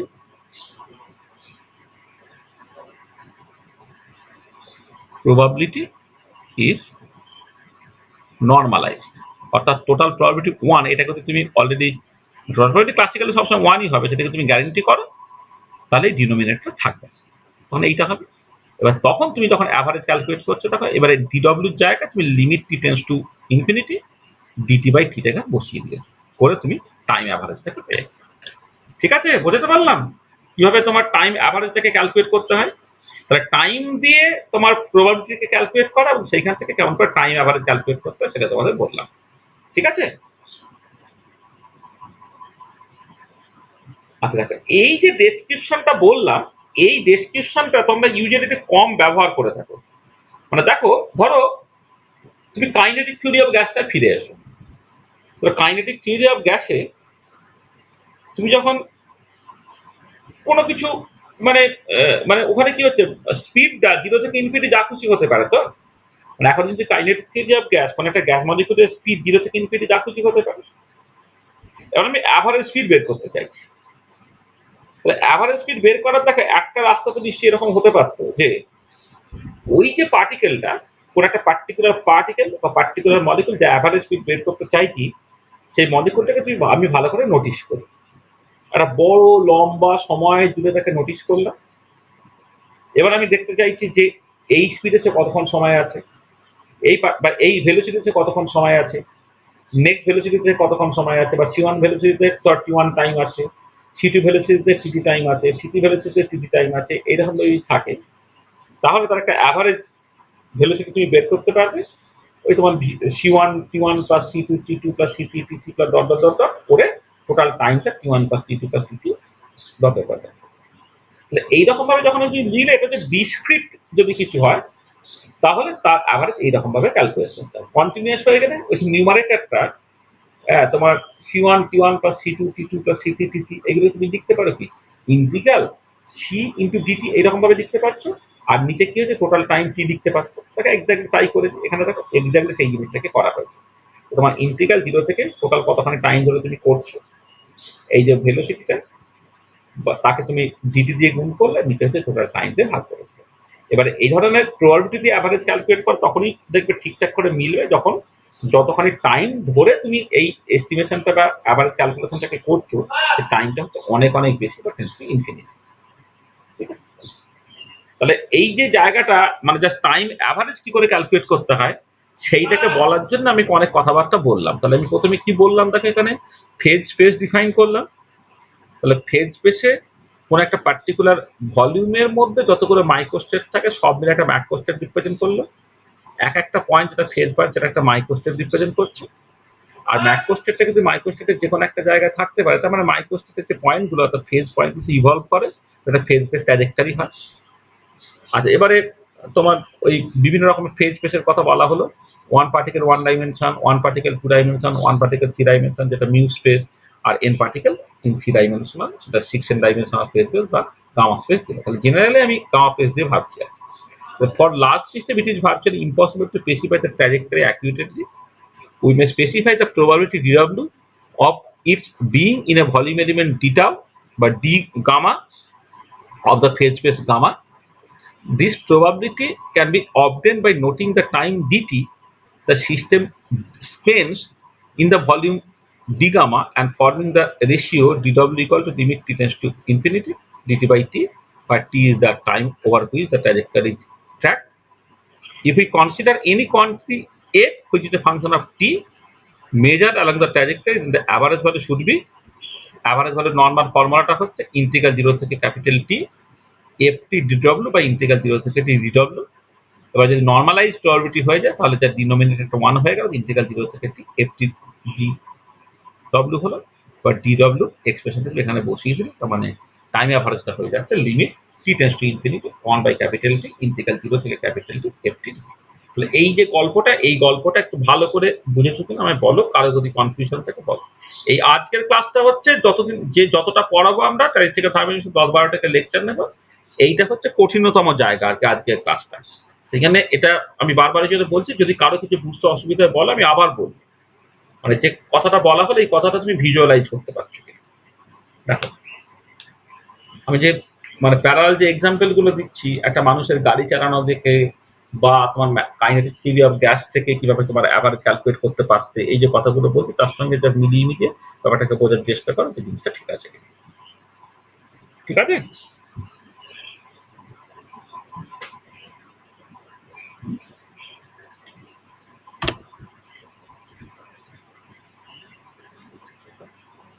ঠিক আছে।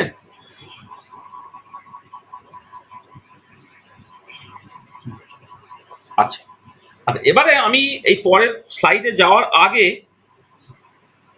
এই যে কাইনেটিক থিওরি অফ গ্যাসে অ্যাভারেজ ক্যালকুলেট যেভাবে করতে হয় আর কি সেটা যখন বলছিলাম সেইটা আমি আর একবার একটুখানি বলছি, ভালো করে শোনো।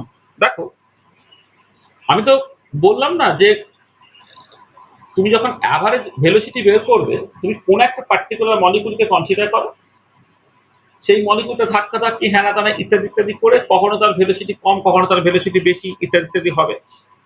ওই একটা মলিকুলকে তুমি অনেকটা সময় ধরে দেখো, দেখো কোন মুহূর্তে তার ভেলোসিটি কত ছিল, সেই মতো করে একটা টাইম অ্যাভারেজ ক্যালকুলেট করো। হ্যাঁ, এবং সেই টাইম অ্যাভারেজ ক্যালকুলেট করার সময় তোমাকে যেটা করতে হচ্ছে সেটা হচ্ছে ওই মানে যদি কন্টিনিউয়াস প্রবাবিলিটির গল্প, যেহেতু এখানে পার্টিকেলটা তো এমন নয় যে একদম এই ডিসক্রিট টাইমটা এই ভেলোসিটিতে আছে, এই ডিসক্রিট টাইমটা এই ভেলোসিটিতে আছে। যেহেতু পার্টিকেলের তার ভেলোসিটিটাকে কন্টিনিউয়াসলি পাল্টাচ্ছে, কন্টিনিউয়াসলি কিন্তু পাল্টায়, তাহলে হচ্ছে তোমাকে অ্যাভারেজ ক্যালকুলেট করতে গেলে তোমাকে যেটা করতে হচ্ছে ইন্টিগ্রাল ওভার অল টাইম আর কি, মানে যতক্ষণ টাইম ধরে তুমি করছো সেইটা ইন্টিগ্রাল ওভার অল টাইম, তাকে তোমাকে যেটা করতে হচ্ছে ওই তোমার ওই ভেলোসিটিটা as a function of time তার সঙ্গে তোমাকে গুণ করতে হচ্ছে যে কতখানি মানে ওই ডিটি টাইমের মধ্যে যদি যে ভিটি ভেলোসিটি থাকে তাহলে vt into dt divided by total টাইমটা।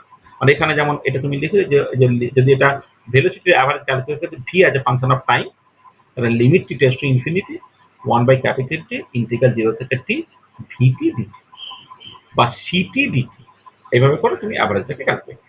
কিন্তু দেখো আমরা তো অ্যাভারেজ ক্যালকুলেট করেছিলাম কাইনেটিক থিওরি অফ গ্যাস, আমরা কি এইরকম ভাবে করেছিলাম? আমরা কিন্তু এইরকম ভাবে করিনি। আমরা কি করে করেছিলাম?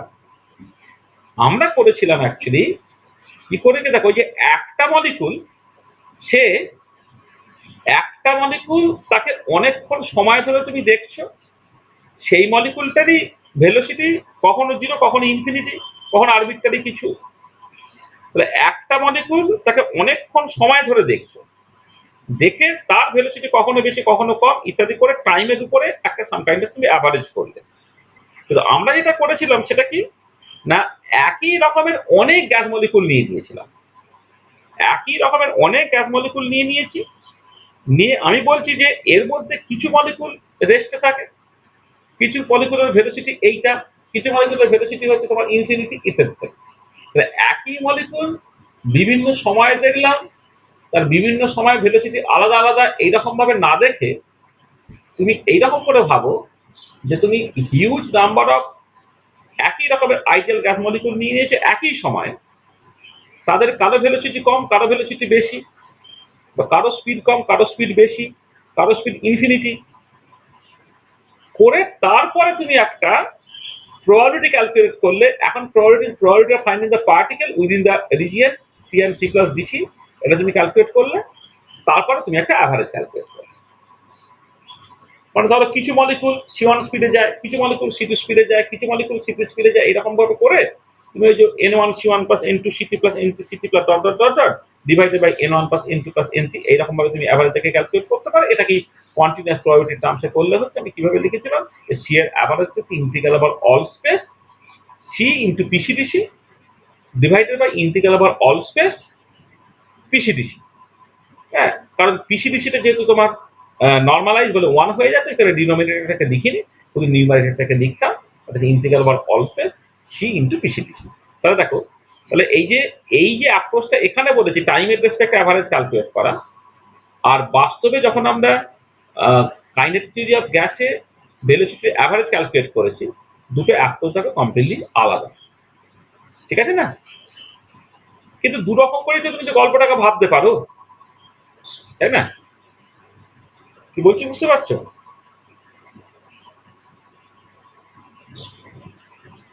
ঠিক আছে, তাহলে এই যে সেকেন্ড যে অ্যাপ্রোচটা যেখানে তোমার অ্যাভারেজটাকে ক্যালকুলেট করা হলো, সেইটা একটা আলাদা নাম আছে যাকে বলা হয় এনসেম্বল অ্যাভারেজ। তাহলে এখানে যে ফর্মুলা দিয়ে আমি অ্যাভারেজটাকে ক্যালকুলেট করি টাইম অ্যাভারেজ, আর ওখানে যেটা ক্যালকুলেট করি সেটা হচ্ছে এনসেম্বল অ্যাভারেজ। একটা মলিকুলকে অনেকক্ষণ সময় ধরে তার দিকে তাকিয়ে বসে না থেকে আমি ভাবছি কিরকম ভাবে, আমি ভাবছি হচ্ছে যে তোমার ওই একই রকমের হিউজ নাম্বার অফ মলিকুলস কোন একটা পার্টিকুলার ইনস্ট্যান্টে তুমি নিয়ে নিয়েছো, তার মধ্যে কিছু মলিকুলের ভেলোসিটি কম কিছু মলিকুলের ভেলোসিটি বেশি কিছু মলিকুলের ভেলোসিটি ইনফিনিটি। তা তুমি just probability of finding molecule having speed within that in c and c plus dc তুমি ক্যালকুলেট করে নিচ্ছ, করে সেই প্রবাবিলিটি দিয়ে তুমি অ্যাভারেজটাকে ক্যালকুলেট করে ফেলছো। সেইটা আরেক রকমের অ্যাভারেজ যাকে বলা হচ্ছে এনসেম্বল অ্যাভারেজ। তার মানে এই যে এনসেম্বল অ্যাভারেজ বা অ্যাভারেজ ক্যালকুলেট করার অন্য একটা রাস্তার কথা বলা হলো, সেই জন্যে আমি জাস্ট তোমার ওই এনসেম্বলের যে কনসেপ্টটা সেইটা একটুখানি বুঝে নেওয়ার চেষ্টা করছি। দেখো, but an alternative statistical description of the situation could be obtained if one considered the various points in the phase space volume as representing different copies of the same system. Collection of these identically prepared subsystem is called the ensemble. মানে ব্যাপারটা হচ্ছে কি যে আমার ওই একটা phase point, সে basically ওই phase স্পেসের মধ্যে ঘুরে বেড়াচ্ছে, করে প্রত্যেকটা মানে ফেজ পয়েন্টের জায়গা সে কভার করছে, এটা না ভেবে আমি বললাম যে একই সময়ে তোমার ধরো ওই এক একটা ফেজ পয়েন্ট হচ্ছে এক একটা মেন্টাল কপিজ এর মতো। প্রত্যেকটা ফেজ পয়েন্ট যেন ওই ফেজ পয়েন্ট একটা মেন্টাল কপিজ এর মতো আর কি। তাহলে এই যে collection of this identically prepare subsystem, এটা বলা হচ্ছে তোমার এনসেম্বল। কালেকশন বা এনসেম্বল তার মানে কি হলো, an alternative statistical description of the situation could be obtained if one consider the various points in the phase space volume as representing different copies of the same system।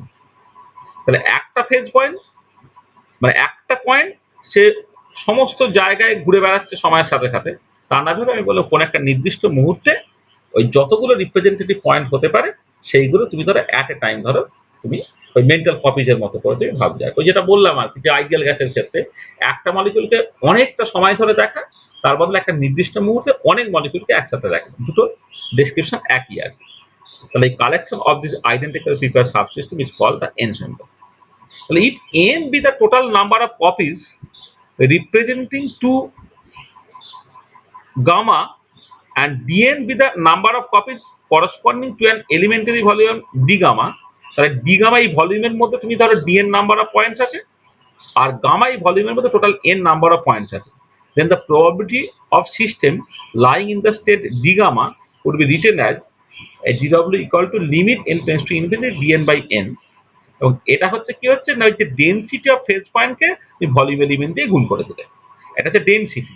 যে ডেনসিটিটা হচ্ছে certainly position এবং মোমেন্টামের function কিন্তু তোমার দিগামা। তাহলে দেখো, তাহলে আমার দরকারটা কি, দরকারটা হচ্ছে প্রবাবিলিটিটা বের করা। তাহলে আগে যে প্রবাবিলিটিটাকে ক্যালকুলেট করলাম যে টোটাল টি টাইমের মধ্যে যদি ডিটি টাইম ওই দিগামা ভলিউমের মধ্যে থাকে তাহলে তার প্রবাবিলিটি হচ্ছে লিমিট টি ডিটি বাই টি।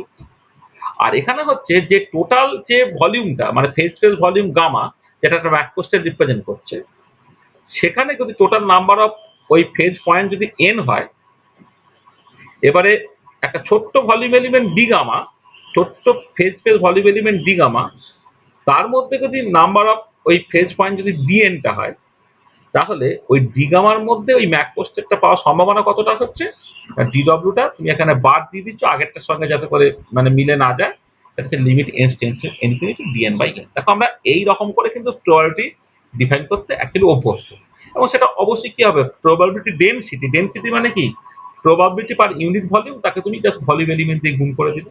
তাহলে এইটা দেখো আর একটা তোমার মানে প্রবাবিলিটির কথা তুমি বুঝতে পারছো। হ্যাঁ, প্রবাবিলিটিটা কিন্তু দু রকম ভাবেই তুমি ভাবতে পারো। এখানে রোটা বলে দিয়েছে normalize density in the ensemble space which is the function of position আর মোমেন্টাম কোয়ান্টিটি। এখানে যে প্রবাবিলিটিটা আমি ক্যালকুলেট করলাম সেই প্রবাবিলিটি, এটাই ইউজুয়ালি দেখবে আমরা যখন এই পয়েন্ট টসিং থেকে শুরু করে ডাইস থেকে শুরু করে যখন আগের লেকচারে আমি প্রবাবিলিটি নিয়ে কথাবার্তা বলেছিলাম, এইরকম ভাবেই ক্যালকুলেট করতে হয়। হ্যাঁ, যে এন জনের মধ্যে তোমার ওই টোটাল ভলিউম গামা, তার মধ্যে যদি ফেজ পয়েন্টের সংখ্যা এন হয়, আর ডি গামা এই ভলিউমের মধ্যে ফেজ পয়েন্টের সংখ্যা যদি ডিএন হয়ে যায়, limit n tends to infinity dn by n, এইটা হয়ে যাচ্ছে তোমার সাম কাইন্ড অফ প্রবাবিলিটি।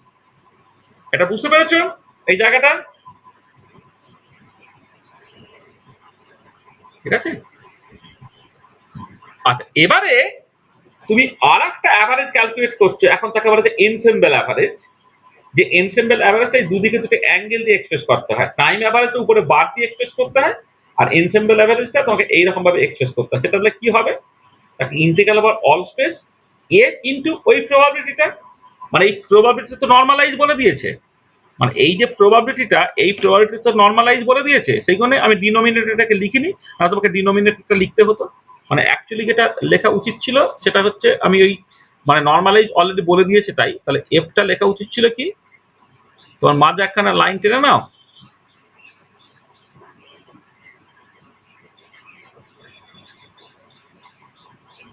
মাঝখানে একটা লাইন টেনে নিলে তাহলে উপরে হচ্ছে integral over all space, integral over all space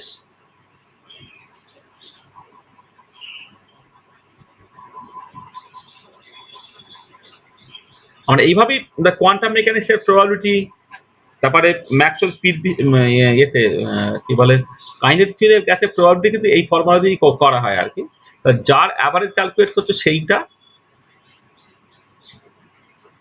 যার অ্যাভারেজ ক্যালকুলেট করছে সেইটা ইন্টু তাকে পাওয়ার প্রবাবিলিটি, সেটা হচ্ছে ধরো রো ইন্টু ডিটাও এরকম ভাবে তুমি লিখছো, রো ইন্টু ডিটাও,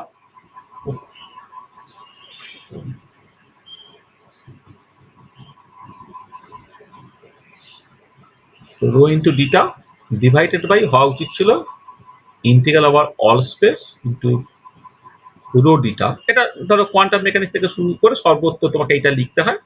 এবার এইটা তোমার কি হয়ে যাবে, এইটা জাস্ট শুধু উপরটাই থাকবে, integral over all space f into rho into মানে ডিটাও বলছি শুধু বারবার করে, ডিগামা, এইটা ডিগামা এখানে ভলিউম এলিমেন্ট রিপ্রেজেন্ট, এইটা কখন না হয় প্রবাবিলিটি নর্মালাইজ।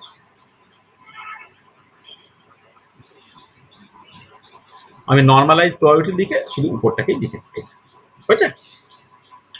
দেখো তাহলে এই যেটা হলো এইটাকে বলা হচ্ছে আমার এনসেম্বল অ্যাভারেজ, আগেরটা হলো টাইম অ্যাভারেজ, এটা হচ্ছে এনসেম্বল অ্যাভারেজ। ঠিক আছে, তাহলে দুটো অ্যাভারেজের তফাৎটা বুঝতে পারলে তো? দুটো অ্যাভারেজ মানে ক্যালকুলেট করার রাস্তাটা কেমন আলাদা তুমি বুঝতে পারছো তো? ঠিক আছে, এইটা আচ্ছা বলছে in forming the average of an arbitrary function F with it we are assuming that rho is an equilibrium distribution and it must be time independent। ঠিক আছে, রোটা হচ্ছে তোমার ইকুইলিব্রিয়াম প্রবাবিলিটি ডিস্ট্রিবিউশন, যেটা টাইমের উপর ডিপেন্ড করে না। This can be obtain when time of observation T is much longer than the interaction time scale টাও। অবভিয়াসলি তুমি যখন অ্যাভারেজ থেকে ক্যালকুলেট করছো, এই রোটাকে যে ব্যবহার করছো, রোটা স্পেশালি টাইমের উপর ডিপেন্ড করছে না, এবং সেটা হবে যখন ইকুইলিব্রিয়াম পৌঁছাবে, বা ইকুইলিব্রিয়াম পৌঁছাতে গেলে তোমার অনেক বেশি সময় লাগে। সেগুলো তোমার যে টাইম ধরে তুমি এই অ্যাভারেজটাকে ক্যালকুলেট করছো, সেটা তোমার ভীষণ নর্ম হতে পারে। Expression of this distribution function depends on the nature of the macro stress or the type of ensemble chosen। হ্যাঁ, অবভিয়াসলি এই যে রো এর যে এক্সপ্রেশনটা, সেটা হচ্ছে তুমি কি টাইপের এনসেম্বল চুজ করছো তার উপরে কিন্তু এটা নির্ভর করে, এটা মাথায় রাখতে হবে। আচ্ছা, যেহেতু ওই রো এর এক্সপ্রেশনটা তোমার ওই কি টাইপের এনসেম্বল চুজ করছো তার উপরে নির্ভর করে, তাহলে তিন রকমের এনসেম্বল হচ্ছে খুব কমন। There are three kind of ensembles. একটাকে বলা হচ্ছে মাইক্রো ক্যানোনিক্যাল এনসেম্বল, একটা হচ্ছে ক্যানোনিক্যাল এনসেম্বল, একটা গ্র্যান্ড ক্যানোনিক্যাল এনসেম্বল। আর ensemble theory was popularized by Gibbs, who first extensively used this concept in his famous book Elementary Principle of Statistical Mechanics, first published in 1902 সালে। বিজ্ঞানী Gibbs তার যে বিখ্যাত বই elementary principal of statistical mechanics, সেখানে তিনি ensemble concept বা ensemble থিওরিটাকে প্রথম পপুলারাইজ করে বা ইন্ট্রোডিউস করে। আচ্ছা, একে তিনটে এনসেম্বল নিয়ে জাস্ট খুব কুইকলি একটু সামারাইজ করে দেওয়া। দেখো, মাইক্রো ক্যানোনিক্যাল এনসেম্বলের ক্ষেত্রে যেটা হবে যে এন ভি ই কনস্ট্যান্ট, মানে বেসিক্যালি হচ্ছে কি যে এই যে ছোট ছোট ছোট ছোট সাবসিস্টেম, সেই সাবসিস্টেমগুলো সেপারেট করা যায় কি দিয়ে? সেপারেট করা হচ্ছে মানে এখানে দেখো, এই ইমপারমিয়েবল হতে হবে, মানে লিক প্রুফ হতে হবে, এক নম্বর। দু নম্বর হচ্ছে এরা হচ্ছে রিজিড হতে হবে, আর তিন নম্বর হচ্ছে এরা অ্যাডাবেটিক হতে হবে। তার মানে মূলত হচ্ছে যারা এরা এই সাবসিস্টেমগুলো এক একটা সব আইসোলেটেড, তারা লিক প্রুফ, তারা হচ্ছে রিজিড, এবং তারা হচ্ছে তোমার অ্যাডাবেটিক। তাহলে তুমি এই মাইক্রো ক্যানোনিক্যাল এনসেম্বল পাবে। when the subsystems are separated by boundaries which are leak proof, rigid and adiabatic, then total number of particles n, total volume v and total energy e are constant, তাকে বলা হবে micro canonical ensemble. আচ্ছা, micro canonical এনসেম্বলের rho এর এক্সপ্রেশনটা কি হয় জানো? যেটা constant হয়। হ্যাঁ, বলো। লিক প্রুফ মানে যেখানে নাম্বার অফ পার্টিকেলস বেরোতে পারবে না, ইমপারমিয়েবল। হ্যাঁ, লিক প্রুফ মানে হচ্ছে বাউন্ডারিটা এমন যেখানে যে বাউন্ডারি দিয়ে পার্টিকেল বা মলিকুল ভেতরে ঢুকতেও পারবে না, বাইরে বেরোতেও পারবে না, বা ম্যাটার ঢুকতে পারবেও না, ঢুকতেও পারবে না, বেরোতেও পারবে না। তাহলে লিক প্রুফ। কোনো লিক নেই, তাকে লিক প্রুফ বলা হয়। বুঝেছো? মানে ইমপারমিয়েবল যেটাকে বলা হয়। আর এর ক্ষেত্রে ডেনসিটির এক্সপ্রেশনটা কি হয়? দেখো, এমনিতে কি হয় যে এর ক্ষেত্রে এনার্জি তো কনস্ট্যান্ট, এখানে এনার্জিটা কনস্ট্যান্ট। আর এবারে তোমার কোয়ান্টাম মেকানিক্যাল প্রবলেম যদি হয়, তাহলে এনার্জির একটা ডেফিনাইট ভ্যালু থাকে। কিন্তু ক্লাসিক্যাল প্রবলেম যদি হয়, তাহলে না, এনার্জি কিন্তু কন্টিনিউয়াস কোয়ান্টিটি, এবং তুমি বাস্তবে দেখবে এনার্জি সামান্য হলেও ফ্লাকচুয়েশন থাকে। সেই জন্য আমি ওই এনার্জিটাকে এক্স্যাক্টলি ফিক্স না করে আমি বললাম এই ক্যাপিটাল এইচটা হচ্ছে তোমার এনার্জি রিপ্রেজেন্ট করে বা হ্যামিল্টনিয়ান রিপ্রেজেন্ট করে। এই Hamiltonian E minus delta by মানে E and E plus delta T E and E plus ডেল্টার মধ্যে যে প্রবাবিলিটিটা তার একটা কনস্ট্যান্ট ভ্যালু থাকবে। আমি এটাকে লিখছি এরকম ভাবে E minus delta by two আর E plus delta by two এর মধ্যে যদি এনার্জিটা থাকে, অর্থাৎ এনার্জিটা মোরালে যখন কনস্ট্যান্ট ডেল্টার ভ্যালুটা হচ্ছে খুব খুব ছোট, তখনই তার একটা ফিক্সড ভ্যালু থাকবে, কনস্ট্যান্ট ভ্যালু থাকবে, আদারওয়াইজ সেটা হচ্ছে জিরো। মানে বলা হচ্ছে কি একটা মাইক্রো ক্যানোনিক্যাল এনসেম্বলের ক্ষেত্রে এনার্জি তো ফিক্সড, তাহলে এনার্জি যদি ফিক্সড এবং সেই এনার্জি যদি ই হয়, তাহলে ই যখন হবে এনার্জিতে তখনই তার ভ্যালুটা থাকবে। ই যদি এনার্জিটা যদি ই ছাড়া অন্য কিছু হয়, তখন তার ভ্যালুটা জিরো হবে। তা তুমি যখন কোয়ান্টাম মেকানিক্যাল প্রবলেম করবে যেখানে এনার্জির কোনো ফ্লাকচুয়েশন নেই আর কি, সেখানে তুমি এক্স্যাক্টলি বললে যে এনার্জিটা দেখো এক্স্যাক্টলি ই কিনা, যেটা আমি ওই যে আসলে আমি যেটা ক্যালকুলেট করেছিলাম না আগের দিনে একটা পার্টিকুলার ম্যাথ কোর্স, ওটা ছিল কিন্তু একটা মাইক্রো ক্যানোনিক্যাল এনসেম্বল, যেখানে দেখো এন ভি ই কনস্ট্যান্ট রাখা হয়েছিল। তাহলে আমি যখন তিনটে particle total energy three of সাইলন ইত্যাদি করে মাইক্রোস্টেটগুলোকে ক্যালকুলেট করছিলাম, 10টা মাইক্রোস্টেট বেরিয়েছিল, সেখানে এনার্জিটা কিন্তু বারবার থ্রি অফ সাইলনই করছি। ওখানে ডিসক্রিট এনার্জি আছে বলে, কিন্তু কন্টিনিউয়াস এনার্জি হলে এক্স্যাক্টলি ওই এনার্জি জাস্ট মানে থাকে না, একটা এনার্জি ভীষণ একটা স্মল উইথ নিতে হয়, E minus delta by two আর E plus delta by two. এইটা ডেল্টা যখন খুব খুব ছোট, তখন এসেনশিয়ালি তুমি একটা ফিক্সড এনার্জি কনসিডার করলে, সেটা ই। এই ফিক্সড এনার্জি হলে তোমার এই ডেন্সিটির একটা ভ্যালু থাকবে, অর্থাৎ সেখানে মাইক্রোস্টেট থাকবে, আর আদারওয়াইজ সেটা জিরো হবে। এটা হচ্ছে মাইক্রো ক্যানোনিক্যাল এনসেম্বল, তার ওয়ের এক্সপ্রেশনটা আমি বলে দিই। হ্যাঁ বলো।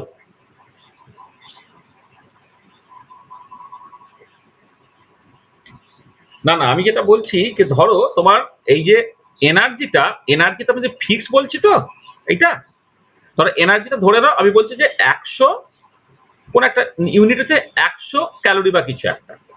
এবারে এই যে এনার্জির এই যে এক্সাক্ট ভ্যালু 100 তুমি বললে, সেটা কোন একটা কোয়ান্টাম মেকানিক্যাল প্রবলেমের ক্ষেত্রে এনার্জিটা ডিসক্রিট এবং টোটাল এনার্জিটা এক্স্যাক্টলি 100 তুমি বলতে পারো, কিন্তু এবারে এনার্জির একটা ফ্লাকচুয়েশন থাকে। তার মানে যে তুমি এরকম বলতে পারবে না যে এনার্জিটা এক্স্যাক্টলি 100 তুমি বলতে পারবে না, তুমি যেটা বলতে পারো ম্যাক্সিমাম যে এনার্জির একটা ছোট্ট ধরো এই এমন হলো যে 99.1 থেকে 100.1 এর মধ্যে অ্যাকচুয়ালি তোমার এনার্জিটা আছে। 99.9 থেকে 100.1 এর মধ্যে তোমার এনার্জিটা আছে। মানে আমরা যখন যে এক্সাম্পলটা দিয়েছিলাম এনার্জিটা এক্স্যাক্টলি থ্রি এফ সাইলন, তো এক্স্যাক্টলি থ্রি এফ সাইলন, কিন্তু পরবর্তীকালে আনসার্টেনিটি প্রিন্সিপাল বা ইত্যাদির জন্য তুমি কি দেখবে যে এনার্জি কি ঠিক তার অ্যাকুরেট বা এক্সাক্ট এনার্জি খুব অল্প কিছু ক্ষেত্রে হয়। মানে কোয়ান্টাম স্টেট যদি হয়, কোয়ান্টাম স্টেট মানে হচ্ছে একদম তোমার আইগেন স্টেট অফ হ্যামিল্টনিয়ান যদি হয়, তখনই তোমার এনার্জিটা এরকম ফিক্স থাকে। তা যদি না হয়, তাহলে এনার্জি সবসময় একটা ফ্লাকচুয়েশন থাকে বা এনার্জির একটা আনসার্টেনিটি থাকে। তাহলে এনার্জি যদি আনসার্টেনিটি থাকে, তাহলে এনার্জিটা এক্স্যাক্টলি 100 না বলে তুমি কি বলবে যে এনার্জিটা ধরো 99.9 থেকে 100.1 এর মধ্যে আছে, বা 99 থেকে 101 এর মধ্যে আছে, তখন এনার্জিটা তোমার অ্যাকচুয়ালি 100 ধরবে তুমি, তাই তো? বুঝছেন? হ্যাঁ, করতেই পারি বাঁদিকে মাইনাস ডেল্টা, আমি আমি উইথটাকে নিচ্ছি ডেল্টা, মানে এটা আমি বলতে চাইছি ই এন ই প্লাস ডেল্টা ই, মানে ই প্লাস ডেল্টা, মানে ই এন ই প্লাস ডেল্টার মধ্যে পাওয়ার সম্ভাবনা আমি কত দেখতে পাচ্ছি। আমি চাইছি যে E and E plus delta, মানে এনার্জি আমি যেমন করি না যে probability of finding molecule having speed within the range c and c plus dc, ঠিক একই রকম ভাবে probability of finding molecule having energy E and E plus delta. এবার E and E plus delta, তাহলে উইথটা আমি ম্যাক্সিমাম নিচ্ছি delta, তাহলে উইথটা যদি ম্যাক্সিমাম ডেল্টা নিই, তাহলে মাঝখান থেকে এই উইথটা যদি তুমি ডেল্টা নাও, তাহলে এর লোয়েস্ট ভ্যালুটা কত হবে, ই মাইনাস ডেল্টা বাই টু। আইটা নিতে পারতাম ই প্লাস ডেল্টা বাই টু। এবার তুমি যদি তা না করে ই মাইনাস ডেল্টা থেকে ই প্লাস ডেল্টা করো, তাহলে উইথটা হয়ে যেত টু ডেল্টা। বুঝতে পারছো? মানে ব্যাপারটা কিরকম আমি আবার বলছি, ধরো একটা ফেজ বেস তুমি আঁকছো, একটা ফেজ বেস তুমি আঁকছো, এই ফেজ বেসে এই যে এই বরাবর এনার্জিটা তোমার বেসিক্যালি ফিক্সড, এটা তো ফিক্সড এনার্জি, কিন্তু দেখা যাচ্ছে এইটা এইটা এই যে ফেজ বেসটা তুমি তাহলে আনসার্টেনিটি প্রিন্সিপালের জন্য এইটার একটা উইথ আছে, এটা একটা উইথ আছে। তা তখন তুমি কি বলতে পারো যে এনার্জিটা একটু ই নয়, ই অ্যান্ড ই প্লাস ডেল্টাই। আচ্ছা, ই অ্যান্ড ই প্লাস ডেল্টাই অথবা E and E minus delta ই, অথবা হচ্ছে ই মাইনাস ডেল্টা বাই টু থেকে ই প্লাস ডেল্টা বাই টু, সবই একই, মানে যেটা খুশি তুমি ধরতে পারতে। ঠিক আছে, বুঝতে পেরেছো? হ্যাঁ, মানে ওই জন্য ওই যে একদম ফিক্সড এনার্জি তুমি খুব রেয়ার সিচুয়েশনে পাবে, মানে যখন একদম দেখবে হ্যামিল্টনের আইগেন ফাংশন যদি হয় সেখানে কোনো ফ্লাকচুয়েশন থাকে না। আদারওয়াইজ আনসার্টেনটি প্রিন্সিপালের জন্য যে কোনো এনার্জি লেভেলের মধ্যে কিন্তু একটা আনসার্টেনটি থাকে। সেই আনসার্টেনটির টোটাল পরিমাণটা যদি ডেল্টা হয়, তাহলে তুমি জাস্ট মনে মনে এইভাবে ভাবলে যে ই প্লাস ডেল্টা ই থেকে ই মাইনাস ডেল্টা বাই টু থেকে ই প্লাস ডেল্টা বাই টু এর মধ্যে যদি তোমার এনার্জিটা হয় বা হ্যামিল্টনিয়ান মানে টোটাল এনার্জি, এখানে এইচ মানে হচ্ছে টোটাল এনার্জি, যদি হয় তাহলে সেখানে তোমার কোনো একটা গিভেন ম্যাক্রোস্টেটে মাইক্রোস্টেট থাকবে, অর্থাৎ তাকে পাওয়ার একটা সম্ভাবনা তুমি পাবে, আদারওয়াইজ সেটা হচ্ছে জিরো। বুঝছে? তাহলে বুঝতে পারলে মাইক্রো ক্যানোনিক্যাল এনসেম্বলের মানেটা কি হলো? কোনো অসুবিধা আছে? বুঝছে? আচ্ছা, এবারে দেখো তুমি কি করলে। এবারে এই যে বাউন্ডারি গুলো ছিল, বাউন্ডারি গুলো কি কি ছিল? লিক প্রুফ ছিল, রিজিড ছিল, আর অ্যাডাবেটিক ছিল। এবারে এই অ্যাডাবেটিকের বদলে এটা তুমি ডায়াথার্মাল করে দিলে। আর বাউন্ডারি যদি ডায়াথার্মাল করো তাহলে কি হবে? তখন যদি energy across the boundary move করতে পারে, তাহলে এনার্জি যদি অ্যাক্রস দ্য বাউন্ডারি মুভ করে তাহলে দিনের শেষে কি হবে? থার্মাল ইকুইলিব্রিয়াম চলে আসবে। এনার্জি একদিক থেকে আরেক দিকে যাওয়াটাকে তুমি অ্যালাউ করো, তাহলে একটা সময় পরে কিন্তু থার্মাল ইকুইলিব্রিয়াম চলে আসবে। থার্মাল ইকুইলিব্রিয়াম চলে এলে কিন্তু আর এনার্জি কনস্ট্যান্ট থাকবে না, তার বদলে টেম্পারেচারটা থ্রু আউট কনস্ট্যান্ট থেকে যাবে। তাহলে when the subsystem are separated by boundaries which are leak proof, rigid but diathermal, the thermal equilibrium is established among the subsystem and the temperature becomes constant together with total number of particles and total volume of the subsystem, অর্থাৎ NVT constant হয়ে গেল, তখন তাকে বলা হয় canonical ensemble. তাহলে micro canonical এনসেম্বলে NVE constant, canonical ensemble হচ্ছে NVT কনস্ট্যান্ট। আর তখন ডেনসিটিটা এই পার্টিকুলার এক্সপ্রেশনটা বেরো। এই এক্সপ্রেশনটা এখন just for the time being তুমি মনে রেখে দাও। এই এক্সপ্রেশনটা যারা অ্যাডভান্স স্ট্যাটিস্টিক্যাল মেকানিক্স পড়বে তাদেরকে আমি জাস্ট দেখাবো কেমন করে এটা লিভিউলিস থিওরেম বলে একটা থিওরেম হয়, লিভিউলিস থিওরেম থেকে কেমন করে ডেনসিটির এক্সপ্রেশনটা বেরোয়। ক্যানোনিক্যাল এনসেম্বলে তোমার দেখো এটা ওই ডেনসিটির যে এক্সপ্রেশনটা সেটা হচ্ছে e to the power minus H by kT. এটা হচ্ছে বোলম্যান ডিস্ট্রিবিউশন থেকে ঠিক হয়। এনার্জি ফ্লাকচুয়েশন হবে তখন হচ্ছে তোমার ওই বোলম্যান ডিস্ট্রিবিউশন বা ম্যাক্সওয়েল বোলম্যান ডিস্ট্রিবিউশন যেটা ঠিক হয়, এইটা proportional to E to the power minus H, যেখানে এইচটা হচ্ছে টোটাল এনার্জি, যেটা হচ্ছে পজিশন এবং মোমেন্টামের ফাংশন, বাই কেটি, কে হচ্ছে বোলম্যান ফাংশন। এইটা জাস্ট ফর দ্য টাইম তুমি এটা মেমোরাইজ করে নাও। ঠিক আছে, ক্যানোনিক্যাল বলে হবে ডেনসিটির এক্সপ্রেশন থেকে আলাদা। আচ্ছা, এবার নেক্সট হচ্ছে তুমি যেটা করছো যে তোমার এই এবার এই বাউন্ডারিটা লিক প্রুফ না করে তুমি এটা পারমিয়েবল করে দিলে, অর্থাৎ বাউন্ডারিটা এমন যা দিয়ে মলিকুলস গুলো এদিক থেকে ওদিকে চলে যেতে পারে। তাই মলিকুল যদি এদিক থেকে ওদিকে চলে যায় তাহলে ওই এক একটা কম্পার্টমেন্টের নাম্বার অফ পার্টিকেল কনস্ট্যান্ট তুমি রাখতে পারবে না, তার বদলে এখানে কি আছে, মানে থার্মাল ইকুইলিব্রিয়ামের সাথে সাথে এখন তোমার একটা কেমিক্যাল ইকুইলিব্রিয়াম চলে আসবে, যেখানে কেমিক্যাল পোটেনশিয়ালটা থ্রু আউট কনস্ট্যান্ট হয়ে যাবে। মানে তুমি যখন বাউন্ডারিটা ডায়াথার্মাল করে দিলে শুধুমাত্র থার্মাল ইকুইলিব্রিয়াম এস্টাবলিশড হলো, এখন বাউন্ডারিটা ডায়াথার্মালের সাথে সাথে যখন তুমি মানে পারমিয়েবল করে দেবে তখন মলিকুলগুলো এদিক ওদিক গিয়ে দিনের শেষে হচ্ছে কেমিক্যাল ইকুইলিব্রিয়ামটা চলে আসবে, যেখানে মিউটা কেমিক্যাল পোটেনশিয়ালটা কনস্ট্যান্ট হয়ে যাবে। তাহলে when the subsystems are separated by boundaries which are permeable or semi permeable, rigid and diathermal, rigid মানে ভলিউমটা কনস্ট্যান্ট থেকে যাচ্ছে, পারমিয়েবল সেমি পারমিয়েবল মানে মাস ট্রান্সফার হতে পারছে, আর ডায়াথর্মাল মানে হিট ট্রান্সফার হতে পারছে বা এনার্জি ট্রান্সফার হতে পারছে। Then chemical equilibrium establish together with the thermal equilibrium among the subsystem, then chemical potential, temperature and volume of the subsystem fixed হয়ে যাবে, তখন তাকে বলা হবে গ্র্যান্ড ক্যানোনিক্যাল এনসেম্বল। আর গ্র্যান্ড ক্যানোনিক্যাল এনসেম্বলের জন্য ডেনসিটির যে এক্সপ্রেশনটা সেটা হচ্ছে e to the power minus, দেখো এই হ্যামিল্টনিয়ানের সঙ্গে একটা মিউ ইন্টু এন বাদ দিতে হবে, ঠিক আছে, বাই কে। তাহলে দেখো, তাহলে তুমি এই যে এনসেম্বল কাকে বলছে, কত রকমের এনসেম্বল হয়, micro canonical ensemble, canonical ensemble এবং গ্র্যান্ড ক্যানোনিক্যাল এনসেম্বলের মধ্যে ডিফারেন্সেস গুলো তুমি পেয়ে গেলে বা জেনে গেলে। ঠিক আছে, শুধুমাত্র এক্ষেত্রে ডেনসিটির যে এক্সপ্রেশন গুলো, ডেনসিটির এক্সপ্রেশন গুলো লিভিউলিস থিওরেম বলে একটা থিওরেম হয়, সেই থিওরেম থেকে ডেনসিটির এক্সপ্রেশন গুলো বের করতে পারা যায়। ডেনসিটির এক্সপ্রেশন গুলো ফর দ্য টাইম বিং তুমি জাস্ট একটু মেমোরাইজ করে নাও, মুখস্থ করে নাও। কিন্তু আদারওয়াইজ তোমার মাইক্রো ক্যানোনিক্যাল সেখানে এন ভি ই কনস্ট্যান্ট, পার্টিশনটা হচ্ছে তুমি জাস্ট অ্যাডাবেটিভ যখন ডায়াথার্মাল করে দিলে তখন থার্মাল ইকুইলিব্রিয়াম চলে গেল, তখন এনভিটি কনস্ট্যান্ট হলো ক্যানোনিক্যালে। আর জ্ঞান ক্যানোনিক্যালে বাউন্ডারিটা আবার তুমি লিক এনে দিলে, অর্থাৎ পারমিয়েবল বা সেমি পারমিয়েবল করে দিলে, তখন তোমার মিউ ভিটি কনস্ট্যান্ট হয়ে গেল। ঠিক আছে? ওই যে তোমার যদি ধরো ধরো তোমার ধরো দুটো সাবসিস্টেম আছে, তাদের মধ্যে যদি তোমার ওই এটা যাওয়া অ্যালাউ করে দাও, মানে তোমার মাসটা যাওয়াটা অ্যালাউ করে দাও, তখন কি হয় তোমাদের দেখবে কেমিক্যাল পটেনশিয়াল এই যে মেজার অফ এসকেপিং টেন্ডেন্সি, তো তখন কি হয় যে তখন হচ্ছে তোমার ওই কেমিক্যাল মানে সবসময় যে কোনো একটা substance higher chemical potential region থেকে লোয়ার কেমিক্যাল পটেনশিয়াল রিজিয়নের দিকে চলে যায়, চলে গিয়ে কখন থামে, যখন হচ্ছে থ্রু আউট কেমিক্যাল পটেনশিয়ালটা কনস্ট্যান্ট হয়ে যাবে। আর throughout chemical potential constant হয়ে যাওয়াকেই বলা হয় হচ্ছে কেমিক্যাল ইকুইলিব্রিয়াম। তা তুমি যতক্ষণ পর্যন্ত তুমি ধরো ওই মলিকুলগুলোকে একদিক থেকে আরেক দিকে যাওয়াটা তুমি অ্যালাউ করছো না, তাহলে একদিকে কেমিক্যাল পটেনশিয়াল বেশি, পাশেরটা যে কেমিক্যাল পটেনশিয়াল কম হতে পারে। কিন্তু যখন তুমি যাওয়াটা অ্যালাউ করে দিলে, তখন কি হচ্ছে যে যে কোনো সাবস্টেন্স মুভ করে from higher chemical potential region to lower chemical potential region. মানে কেমিক্যাল পটেনশিয়াল যে as a measure of escaping tendency, সেটা নিশ্চয়ই মনে আছে। সেখান থেকে যে কোনো জিনিস, যেমন ধরো হিট হাই টেম্পারেচার লো টেম্পারেচারের দিকে যায়, কখন থামে না যখন থার্মাল ইকুইলিব্রিয়াম চলে আসে, তখন সর্বোচ্চ টেম্পারেচার কনস্ট্যান্ট হয়ে যায়।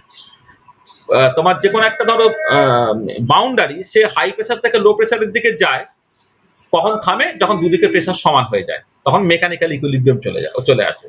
আচ্ছা, যে কোনো মেটেরিয়াল সে বেসিক্যালি কি করে, হায়ার কনসেন্ট্রেশন থেকে লোয়ার কনসেন্ট্রেশনের দিকে যায়, হায়ার কনসেন্ট্রেশন থেকে লোয়ার কনসেন্ট্রেশন মানেই হচ্ছে হায়ার কেমিক্যাল পটেনশিয়াল রিজিয়ন থেকে লোয়ার কেমিক্যাল পটেনশিয়াল রিজিয়নের দিকে যায়।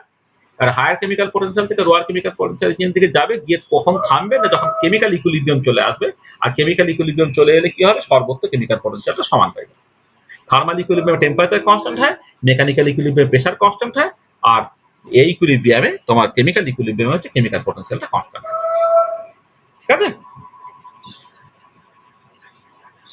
তাহলে তিনটে এনসেম্বল এবং তাদের যে ডিফারেন্সেস গুলো তুমি বুঝলে।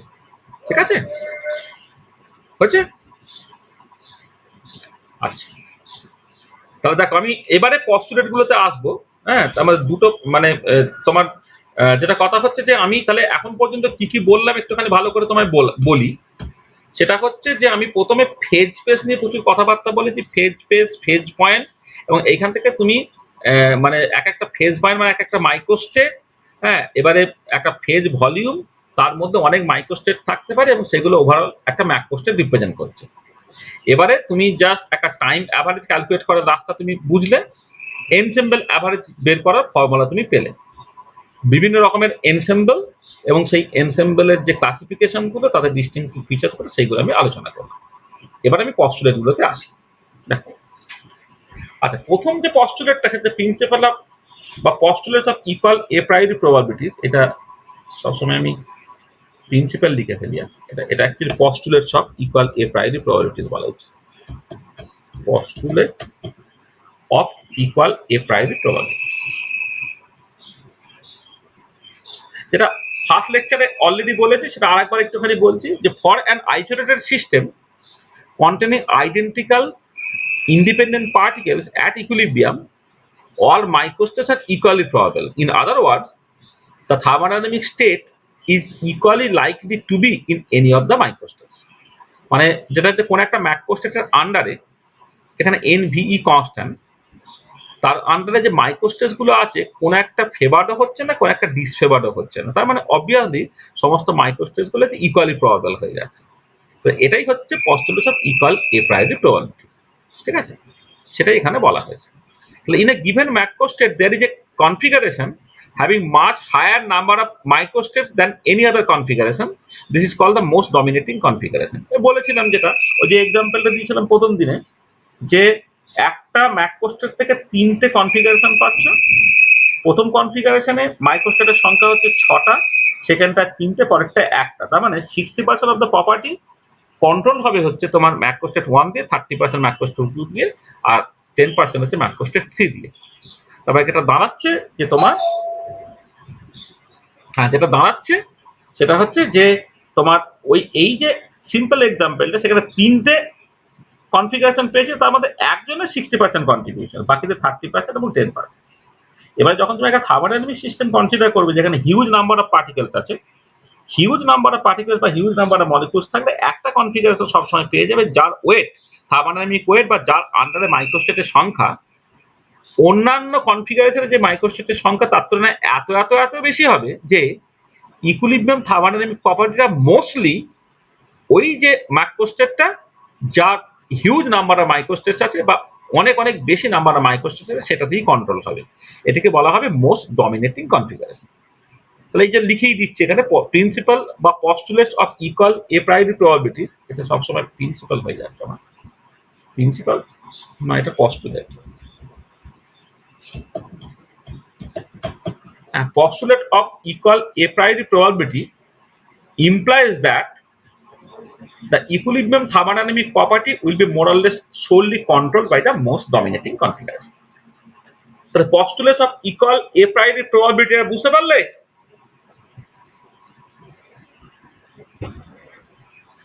ঠিক আছে, মানে মানে কয়েকজন একটু নীরব থাকছো, মানে বুঝতে অসুবিধা হলে বলো, কারণ আমি কিন্তু আবার তোমাকে নিচে নেমে বোঝাবো। মানে একটা হচ্ছে কিছু একজনের অসুবিধা হবে, মানে আগের দুটো ক্লাস করোনি, আজকে ক্লাস করছো, শারমিনা আছো, আর কে আছো? আর কেউ আছো? মানে আগের দুটো ক্লাস করোনি, আজকেই ফার্স্ট ক্লাস করছো, কে কে আছো?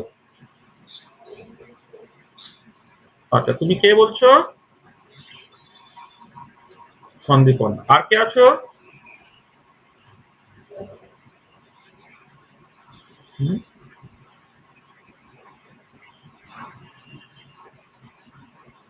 হ্যালো,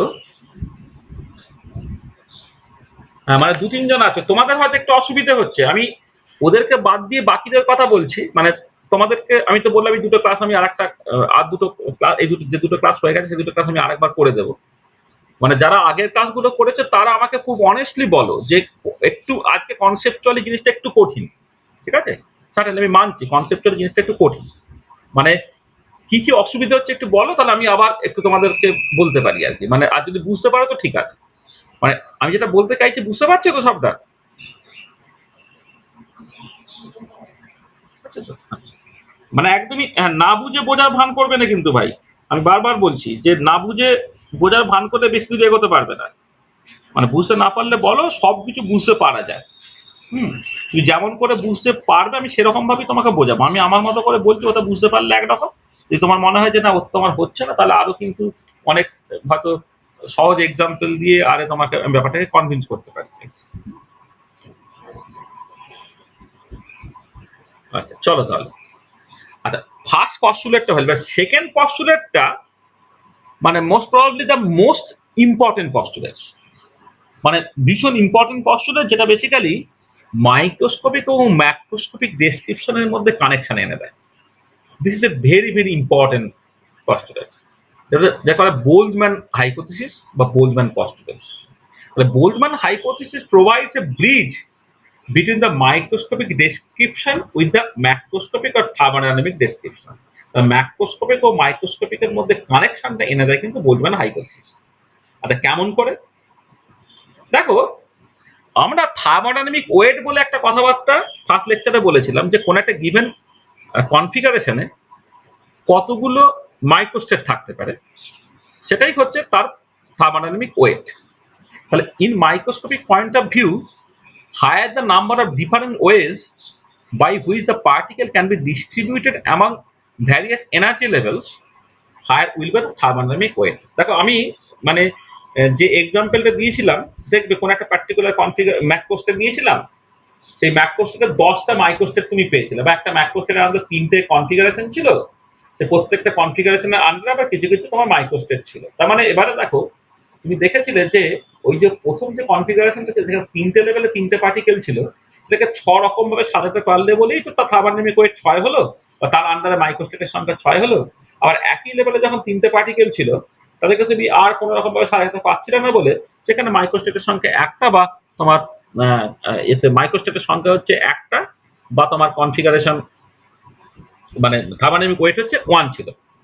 তার মানে যেটা কথা হচ্ছে যে পার্টিকেলগুলোকে যত বেশি রকম ভাবে সাজাতে পারবে কোন একটা গিভেন ম্যাক্রোস্টেট, এন ভি ই কে কনস্ট্যান্ট রেখে, মলিকুলগুলোকে বিভিন্ন এনার্জি দিলে যত বেশি রকম ভাবে সাজাতে পারবে তত বেশি মাইক্রোস্টেট, তত বেশি thermodynamic wait.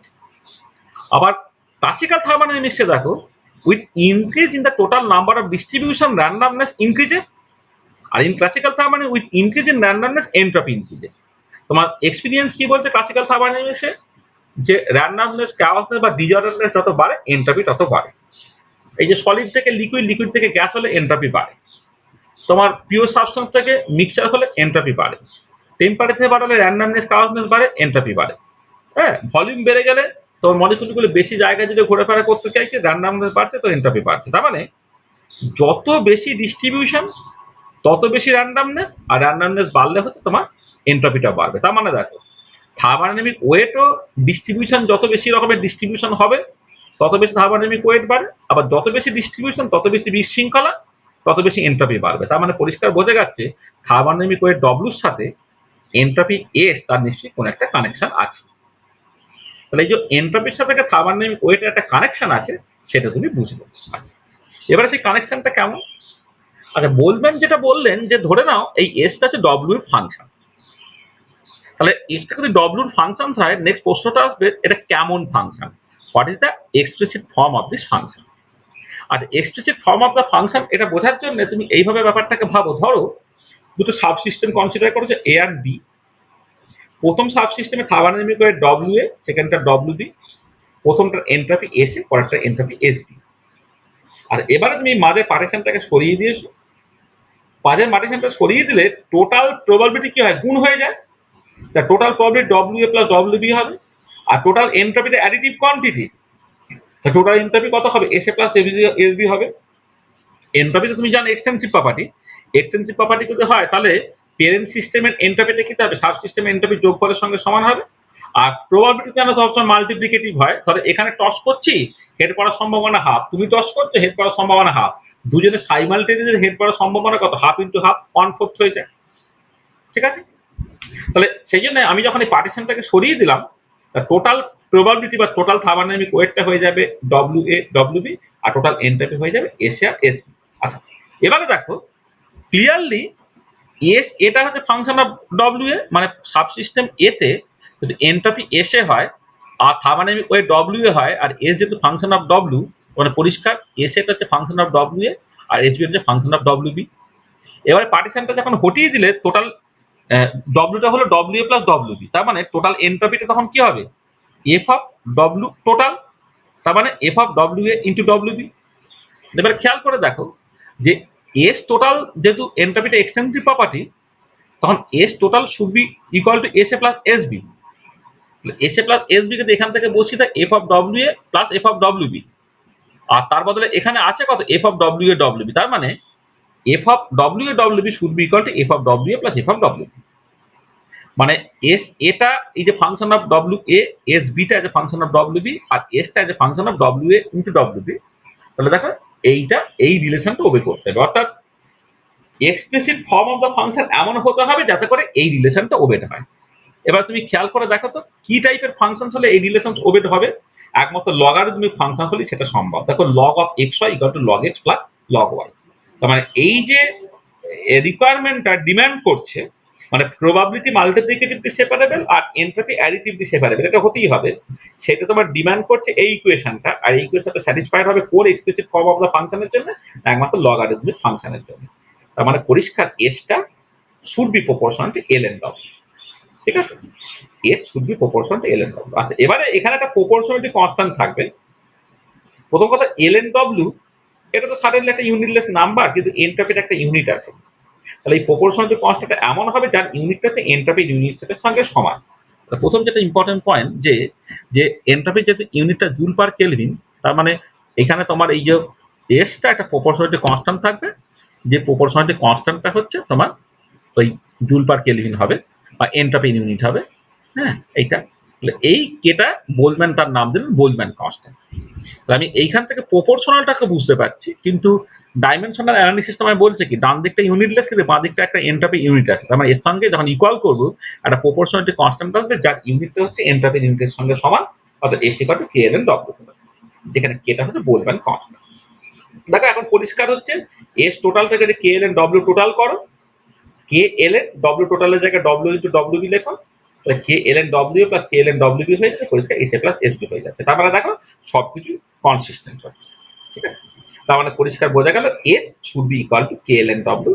This is the Boltzmann definition of entropy বা বোলম্যান হাইপোথিসিস, ঠিক আছে। তাহলে যে S equal to K L N W, এইটা হচ্ছে তোমার বোলম্যান হাইপোথিসিস বা বোলম্যান ডেফিনেশন অফ এন্ট্রপি। ঠিক আছে, ব্যাপারটা বুঝতে পারলে? এস এবং ডব্লিউ, হ্যাঁ বলো।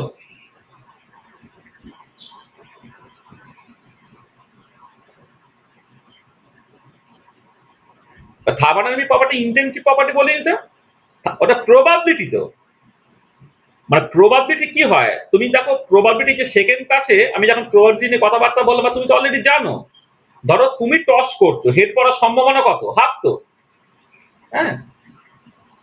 মানে ওটা তো থার্মোডাইনামিক প্রবাবিলিটি একটা, তাই তো। তাহলে প্রবাবিলিটি যদি হয়, তার থার্মোডাইনামিক প্রবাবিলিটি যদি হয়, তাহলে প্রবাবিলিটি সবসময় তো দুটো ঘটনা যদি, দুটো ইন্ডিপেন্ডেন্ট ঘটনা যদি ঘটে, তা তাদের একসাথে ঘটার সম্ভাবনা কত হবে, দুটো গুণ হয়ে যায়। মানে তুমি টস করছো, তোমার হেড পড়ার সম্ভাবনা কত, হাফ। আমি টস করছি, আমার হেড পড়ার সম্ভাবনা হাফ। এবারে দুজনে একসাথে টস করছি, তাহলে দুজনেরই হেড পড়বে সম্ভাবনা কত, হাফ আর হাফ মিলে হচ্ছে 1/4 হয়। মানে তোমার হচ্ছে তোমার হেডও পড়তে পারে, টেলও পড়তে পারে, আমার হেডও পড়তে পারে, টেলও পড়তে পারে। তাহলে দেখো কতগুলো সম্ভাবনা, head head, head tail, tail head, tail tail. চারটে সম্ভাবনার মধ্যে দুজনেরই হেড পড়ার সম্ভাবনা হচ্ছে 1/4। সেটা কি করে পেলে, দেখো তোমার হেড পড়ার সম্ভাবনা হাফ, আমার হেড পড়ার সম্ভাবনা হাফ, সেখান থেকে হাফ ইন্টু হাফ দিলে 1/4 বেরোবে। বুঝতে পেরেছ? আমি তো সেইটা শুধু এখানে কাজে লাগিয়েছি, আর তো কিছু করিনি। তার সাথে ইন্টেনসিভ বলছি না কিন্তু, ওটা মাল্টিপ্লিকেটিভলি সেপারেবল। প্রবাবিলিটি সবসময় মাল্টিপ্লিকেটিভলি সেপারেবল। যেমন ওয়েভ ফাংশন মাল্টিপ্লিকেটিভলি সেপারেবল, ট্রান্সমিটেন্স মাল্টিপ্লিকেটিভলি সেপারেবল, এরকম। মানে এইটা এখানে যেটা লাগছে যে এনট্রপি একটা এক্সটেন্সিভ প্রপার্টি, অর্থাৎ অ্যাডিটিভলি সেপারেবল, আর ডব্লিউটা হচ্ছে একটা প্রবাবিলিটি রিপ্রেজেন্ট করছে, সেটা একটা মাল্টিপ্লিকেটিভলি সেপারেবল। এটা প্রবাবিলিটি ডেফিনেশনেই ওটা বলা আছে যে তোমার যদি দুটো ঘটনা সাইমালটেনিয়াসলি ঘটে, দুটো ঘটনা যদি ইন্ডিপেন্ডেন্ট ঘটনা যদি ঘটে, তাহলে সাইমালটেনিয়াসলি কোন একটা পার্টিকুলার আউটকাম পাওয়ার সম্ভাবনা হচ্ছে দুজনের যে প্রবাবিলিটি তাদের গুণফল হয়ে যায়। যেটা আমি আগের দিনে যখন প্রবাবিলিটি নিয়ে ডিসকাস করলাম তাকে খুব ডিটেলে বলেছিলাম, ঠিক আছে। তাহলে হলো, বলবেন ডেফিনেশন অফ এন্ট্রপিটা বুঝতে পারলে? বাকিরা সবাই বুঝতে পেরেছো? আচ্ছা, আর এবারে এই যে বোলম্যান কনস্ট্যান্ট যেটা বলা হলো, বোলম্যান কনস্ট্যান্টটা একটা প্রপোর্শনালিটি কনস্ট্যান্ট, যার ইউনিটটা এন্ট্রপি ইউনিটের সঙ্গে সমান হবে, এইটুকু বুঝেছি। কিন্তু বোলম্যান কনস্ট্যান্টটা অ্যাকচুয়ালি কি, কি রিপ্রেজেন্ট করে, সেইটা একটুখানি বুঝতে হবে। তার নিউমেরিক্যাল ভ্যালুই বা কত হবে, সেইগুলো এবার একটুখানি বুঝতে হবে। আর এই যে বোঝাটা, সেইটা একটা পার্টিকুলার মডেল দিয়ে বুঝতে হয়, যেটা বিজ্ঞানী অ্যালবার্ট আইনস্টাইন করেছিলেন। সেটা হচ্ছে এরকম: ধরো consider a non-interacting ideal gas molecules confined in a container of volume v। তাহলে টোটাল v ভলিউমের মধ্যে n নন ইন্টারাক্টিভ আইডিয়াল গ্যাস মলিকুলস আছে। আর এবার আমি কি করলাম, এই যে কন্টেনারটাকে কতগুলো সাবসিস্টেমে ভেঙে ফেললাম, যেক্ষেত্রে এক একটা ছোট্ট ছোট্ট ভলিউম এলিমেন্ট হয়ে গেল delta V delta V delta V ইত্যাদি করে, যার মধ্যে তোমার মলিকুল থাকতে পারে, ঠিক আছে। আর এবারে এইরকম কতগুলো এরকম ছোট ছোট ছোট ছোট বক্স তুমি তৈরি করতে পারছো। এক একটা ছোট ছোট বক্সের ভলিউম যদি ডেল্টা ভি হয়, আর টোটাল ভলিউম যদি ক্যাপিটাল ভি হয়, তাহলে ভি বাই ডেল্টা ভি সেটা হচ্ছে total number of volume elements. আর এবার আমি বলছি যে এক একটা ভলিউম এলিমেন্ট বেসিক্যালি এক একটা মাইক্রোস্টেট রিপ্রেজেন্ট করে, যেখানে তোমার মলিকুলগুলো থাকতে পারছে, ঠিক আছে। তাহলে এক একটা ছোট্ট ছোট্ট ভলিউম এলিমেন্ট, এটা হচ্ছে এক একটা বেসিক্যালি মাইক্রোস্টেট। তুমি যদি কোয়ান্টাম মেকানিক্স করতে কি করতে, এক একটা ওয়েভ ফাংশন যেখানে একটা মলিকুল থাকতে পারে সেটা একটা কোয়ান্টাম স্টেট তুমি ধরতে পারতে, ওটা একটা মাইক্রোস্টেট। এখানে ঠিক একই রকমের ক্লাসিক্যাল আইডিয়াল গ্যাস মলিকুল যেহেতু, তাহলে ছোট্ট ভলিউম ডেল্টা ভি যার মধ্যে তোমার মলিকুল থাকতে পারে, সেইটা হচ্ছে এক একটা তোমার মাইক্রোস্টেট। তাহলে এখানে টোটাল মাইক্রোস্টেটের সংখ্যা কত হচ্ছে, ভি প্লাস ডেল্টা ভি, সেইটা। এবারে দেখো পার্টিকেলগুলো যদি ক্লাসিক্যাল আইডেন্টিক্যাল পার্টিকেলস হয়, ক্লাসিক্যাল আইডেন্টিক্যাল পার্টিকেল যারা ডিস্টিংগুইজেবল হয়, ক্লাসিক্যাল আইডেন্টিক্যাল পার্টিকেল তারা যদি ডিস্টিংগুইজেবল হয়, তাহলে কোন একটা পার্টিকুলার স্টেটে অকুপেন্সির কোনো কিন্তু রেস্ট্রিকশন নেই, অর্থাৎ একটা বক্সে যত খুশি নাম্বার অফ পার্টিকেলস থাকতে পারে। কিন্তু ফেরমিয়ন্স হতো তাহলে একটা কোয়ান্টাম স্টেটে একটা পার্টিকেল থাকবে, আরেকজন থাকতে পারবে না। কিন্তু এক্ষেত্রে একটা কোয়ান্টাম স্টেটে কিন্তু তোমার মানে একটা পার্টিকুলার স্টেটে কিন্তু একাধিক পার্টিকেল থাকতে পারে। তাহলে খেয়াল করে দেখো এনটা পার্টিকেলের মধ্যে প্রথম পার্টিকেলটা তুমি কত রকম ভাবে রাখতে পারবে বলো? এই যে টোটাল বক্সগুলোর মধ্যে প্রথম পার্টিকেলটাকে কত রকম ভাবে রাখতে পারবে? না V by delta V number of ways, মানে যতগুলো বক্স আছে সব যেখানে খুশি রাখা যেতে পারে বলে V by delta V number of ways তুমি রাখতে পারবে, তাই তো? কি গো? আচ্ছা, এবারে এবারে প্রথম পার্টিকেলটাকে আমি ধরো এইখানে রেখে দিলাম, সেকেন্ড পার্টিকেলটাকে কত রকম ভাবে রাখতে পারবে বলো? না, এই মাইনাসটা হবে না। কেন হবে না? তুমি প্রথমটায় রেখে দিলে, তুমি কেন মাইনাসটা করছো? কারণ প্রথম বক্সে যখন একটা পার্টিকেল থেকে যাচ্ছে তুমি ধরে নিচ্ছ যে ওই বক্সে সেকেন্ড পার্টিকেলটা ঢুকতে পারবে না, সেই জন্য তুমি তো এক বাদ দিচ্ছ, তাই তো? কিন্তু ক্লাসিক্যাল আইডেন্টিক্যাল পার্টিকেল যদি হয় যারা ডিস্টিংগুইজেবল, সেখানে তো কোনো রেস্ট্রিকশন নেই। একটা বক্সে একটা পার্টিকেল ঢুকলে সেই বক্সে আরেকজন পার্টিকেল থাকতে কিচ্ছু এসে গেল না, কারণ প্রথম কথা আইডিয়াল গ্যাস মলিকুল গুলো পয়েন্ট মাস, এমন তো না যে জায়গাটা ভর্তি হয়ে যাবে আর মলিকুল ঢুকতে পারবে না। তাহলে ওই জায়গা মলিকুল গুলোর মধ্যে না আছে কোনো ইন্টারাকশন, প্লাস তারা পয়েন্ট মাস। তাহলে একটা ছোট্ট বাক্সের মধ্যে, হ্যাঁ, তোমার একে এক কেন যত খুশি নাম্বার অফ পার্টিকেলস তুমি ঢুকিয়ে দাও, তার তো পয়েন্ট মাস, তাদের মধ্যে কোনো রিপালশন তো নেই, তাই না? তাহলে প্রথম পার্টিকেলটা তুমি V by delta V number of ওয়েটে রাখতে পারছো, সেকেন্ডটাকেও V by delta V number of ওয়েটে রাখতে পারছো, থার্ডটাকেও V by delta V number of ওয়েটে রাখতে পারছো, অ্যান্ড সো অন।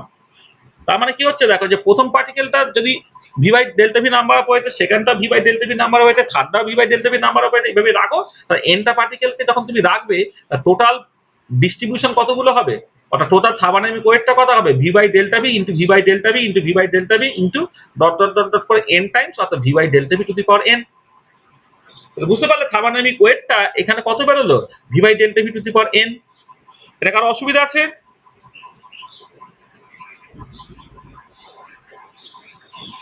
হ্যাঁ বলো, কি সবার জন্য কি বললে?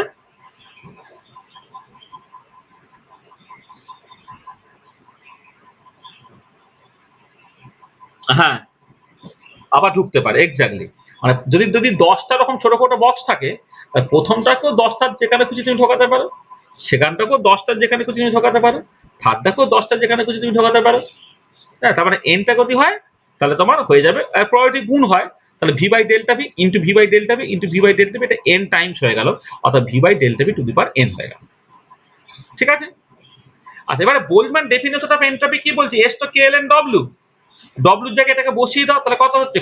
কে L N V by delta V to the power N, অর্থাৎ N K L N V by delta V. এটা তো দেখো, তাহলে এন্ট্রপিতে এই পার্টিকুলার কেসে বেরোলো কত? N K L N V by delta V. ঠিক আছে?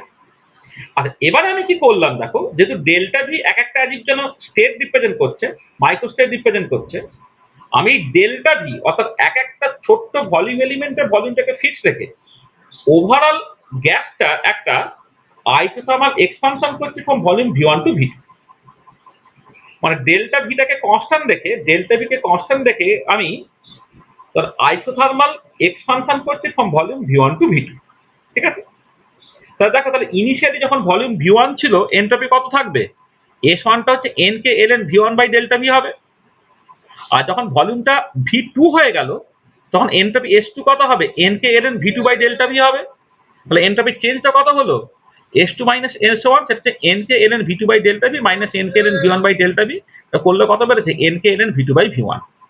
তার মানে আইসোথার্মালি কোন একটা গ্যাসকে এক্সপান্ড করলে from volume V one to V two, তার জন্য এন্ট্রপির চেঞ্জ কত হলো? N K L N V two by V one. আচ্ছা, এবারে যদি তুমি ধরে নাও যে তোমার total 1 mole of gas molecules আছে, তাহলে এন এর জায়গায় তুমি অ্যাভোগাড্রো নাম্বার বসিয়ে দিলে, তার মানে change in molar entropy due to isothermal expansion of 1 mole of an ideal gas from volume V one to V two, সেটা কত হয়ে যাবে?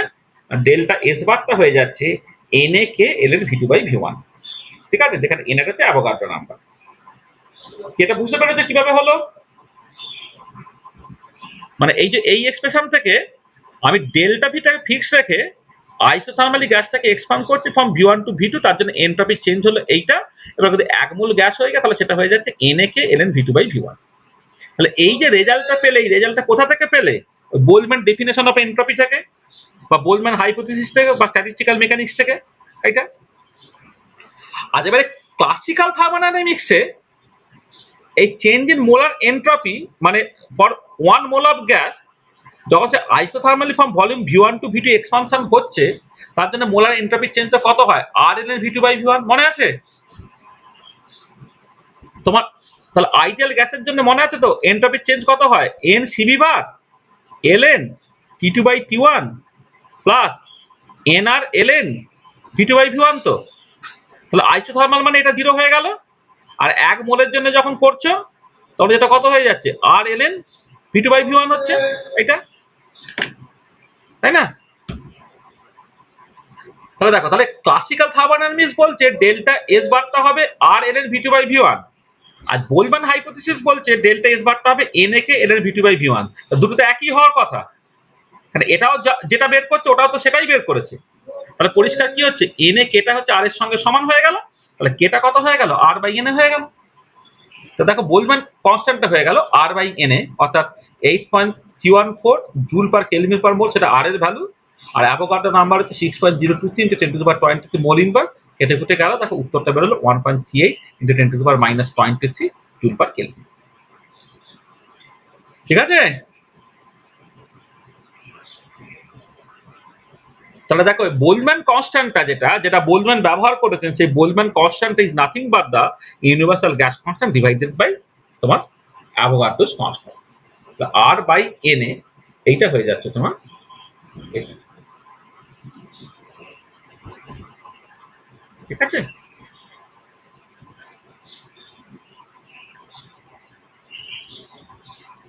হচ্ছে, বুঝতে পেরেছো?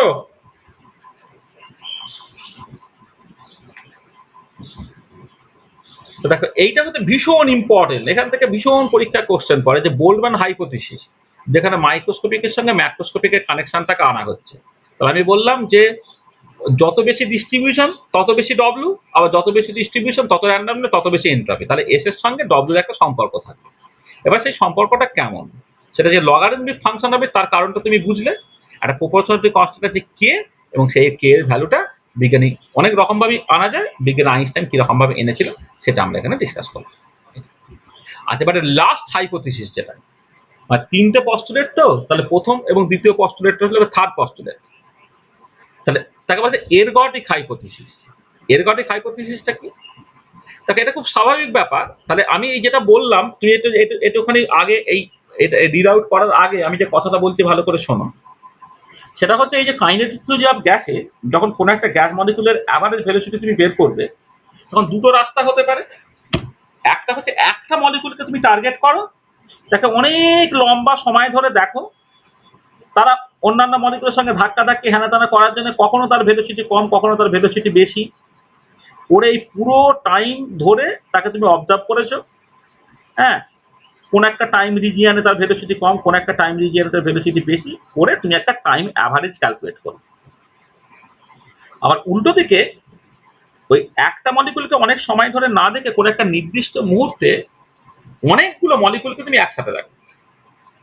অনেকগুলো মলিকুল তুমি একসাথে দেখছো, তার মধ্যে কিছু মলিকুলের স্পিড কম, কিছু মলিকুলের ভেলোসিটি কম, কিছু মলিকুলের ভেলোসিটি বেশি করে তুমি সেইখান থেকে একটা প্রবাবিলিটি ক্যালকুলেট করে তুমি একটা অ্যাভারেজ ক্যালকুলেট করলে, যেটাকে বলছো তুমি এনসেম্বল অ্যাভারেজ। আচ্ছা, এবারে যদি একটা মলিকুলকে বিশাল লম্বা টাইম ধরে দেখো, আর লম্বা টাইম ধরে দেখো, তার মানে ওই মলিকুলটাই বিভিন্ন সময়ে বিভিন্ন স্পিডে থাকবে। আমরা যতগুলো পসিবল স্পিডে থাকার কথা তার মধ্যে সে এলো একবার করে বা একাধিকবার করে। আবার উল্টো দিকে যদি তুমি ওই গ্যাসিয়াস সিস্টেমে হিউজ নাম্বার অফ মলিকুল ধরো, তাহলে একটা মলিকুল ইনফাইনাইট টাইম ধরে যদি তুমি দেখো সে যতগুলো স্পিডে থাকতে পারতো, যতগুলো ভেলোসিটি থাকতে পারতো, তার বদলে তুমি ইনফাইনাইট নাম্বার অফ মলিকুলস তুমি নিয়ে নাও, তারা কিন্তু একটা নির্দিষ্ট মুহূর্তেই কিন্তু যতগুলো পসিবল স্পিড হওয়া সম্ভব, যতগুলো পসিবল ভেলোসিটি হওয়া সম্ভব তার মধ্যে থেকে যায়। তাহলে প্রথমটার ক্ষেত্রে তুমি টাইম অ্যাভারেজ ক্যালকুলেট করতে পারো, পরেরটার ক্ষেত্রে তুমি এনসেম্বল অ্যাভারেজ ক্যালকুলেট করতে পারো। এবারে বলা হচ্ছে এই যে এই টাইম অ্যাভারেজ এবং এনসেম্বল অ্যাভারেজ সমান হবে। মানে সবকিছু যদি কনসিস্টেন্ট হয় তাহলে টাইম অ্যাভারেজ এবং এনসেম্বল অ্যাভারেজ কিন্তু সমান। ঠিক আছে?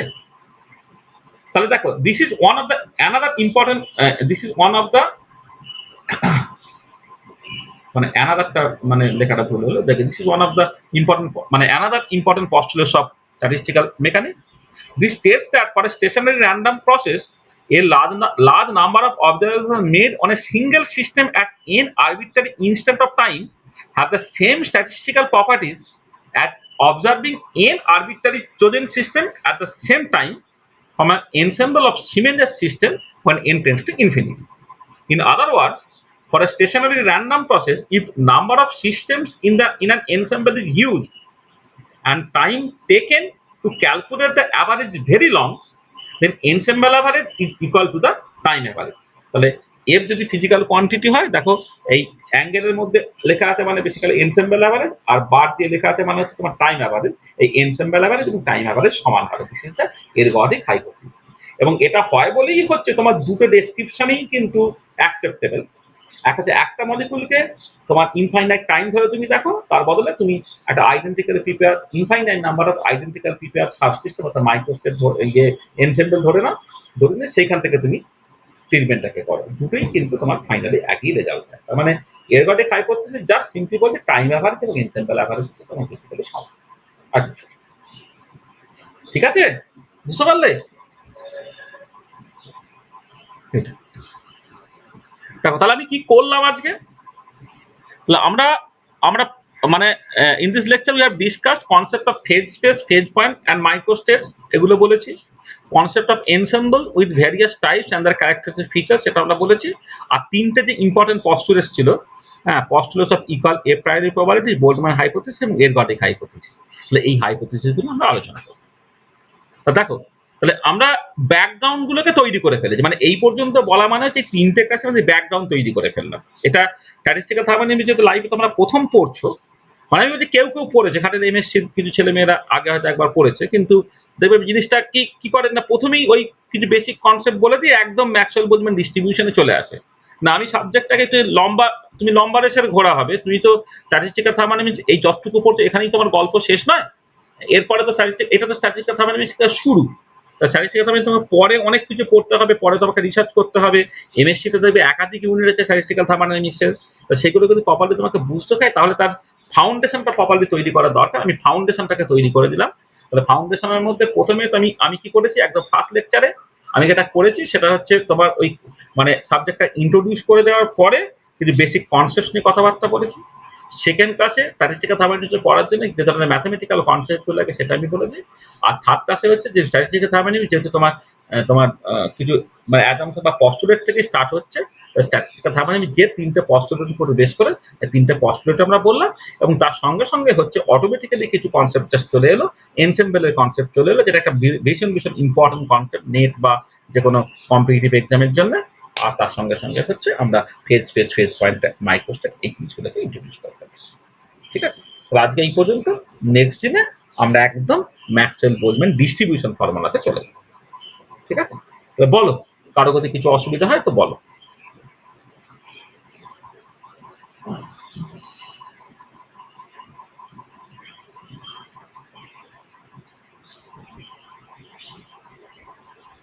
এই তো দেখো কিছুই না, এটা খুব খুব সুন্দর করে করা হয়েছে জিনিসটাকে। যেটা আমি করলাম তোমার, দেখো তোমার S equal to K L N W, এটা আমি জানি।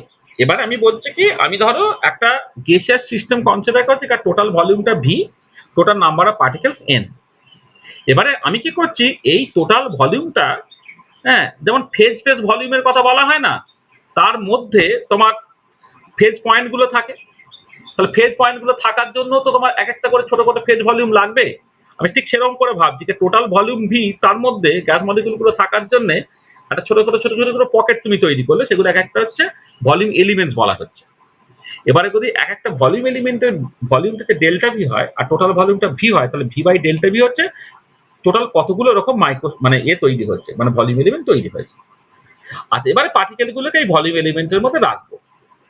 তাহলে যেহেতু পার্টিকেলগুলো হচ্ছে আইডিয়াল গ্যাস, যারা নন ইন্টারাক্টিং এবং যারা ডিস্টিংগুইজেবল এবং যারা পয়েন্ট মার্ক, তো কোন একটা পার্টিকুলার ভলিউম এলিমেন্টে একটা মলিকুল ঢুকলে আর একটা মলিকুলে কিন্তু ওখানে আবার ঢুকতে কোনো আপত্তি নাই, সেখানে প্রথমটাকে তুমি রাখতে পারবে V by delta V number of ওয়েতে, সেকেন্ডটাকে V by delta V number of ওয়েতে, থার্ডটাকে dV by delta V number of ওয়েতে, ডট ডট ডট ডট। তাহলে এনটা পার্টিকেলকে তুমি টোটাল কত রকম ভাবে রাখতে পারছো, V by delta V to the power N, অর্থাৎ টোটাল ডিস্ট্রিবিউশন হলো কতগুলো, V by delta V to the power n, সেটা হচ্ছে ডব্লিউ। এবার S equal to K L N W থেকে তুমি এস এর এক্সপ্রেশনটাকে বের করে দেবে, এটা n K L N V by delta V. এবার আমি বললাম যে ওই আইডিয়াল গ্যাসটাকে ডেল্টা ভি কে কনস্ট্যান্ট রেখে আইসোথার্মালি ফ্রম ভলিউম ভি ওয়ান থেকে ভি টু তে নিয়ে গেলে টোটাল এন্ট্রপি চেঞ্জ তাহলে কত হলো না, ইনিশিয়ালি এন্ট্রপি ছিল n K L N V one by delta V, কারণ ভি ওয়ানটা ইনিশিয়াল ভলিউম ছিল। ফাইনাল ভলিউমটা যদি ভি টু হয় তাহলে ফাইনাল এন্ট্রপিটা হলো n K L N V two by delta V, বিয়োগ করলে n K L N V two by V one. এটা যদি এন গ্যাস মলিকুল না নিয়ে 1 মোল নিতে তাহলে এন এর জায়গায় অ্যাভোগাড্রো নাম্বার চলে যাবে। এবারে 1 mole ideal gas isothermally expansion হচ্ছে from volume V one to V two, তার জন্য এন্ট্রপিক এক্সপ্রেশন কিন্তু ক্লাসিক্যাল থার্মোডাইনামিক্সে অলরেডি জানা ছিল, সেটা হচ্ছে আর এন এর V two by V one. এই দুটোকে ইকুয়েট করে কেটা হচ্ছে আর বাই এন এর মান বেরিয়ে চলে যাবে। ঠিক আছে, বুঝতে পারলে? বলো আর কারো কিছু কোনো অসুবিধা কিনা বলো।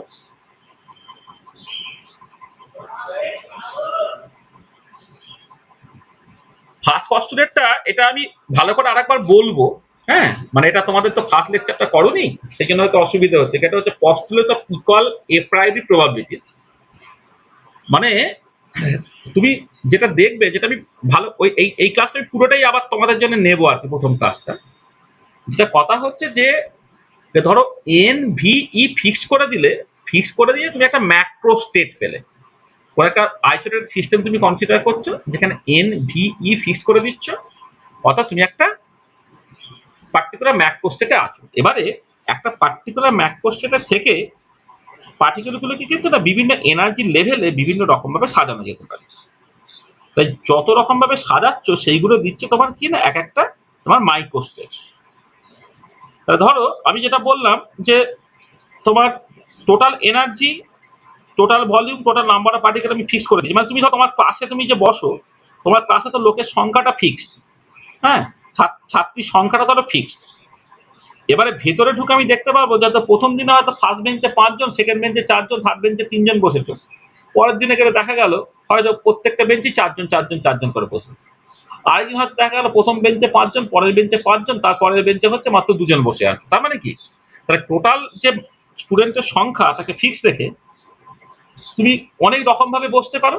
তাহলে এই যে এই টোটাল সংখ্যাটা ফিক্সড হলো মানে ওটা একটা ম্যাক্রো স্টেট, আর এই বিভিন্ন রকম ভাবে বসতে পারতো সেগুলো বলা হচ্ছে মাইক্রো স্টেট। তাহলে এবারে কথা হচ্ছে কোন একটা পার্টিকুলার ম্যাক্রো স্টেটে অনেক মাইক্রো স্টেট থাকতে পারে।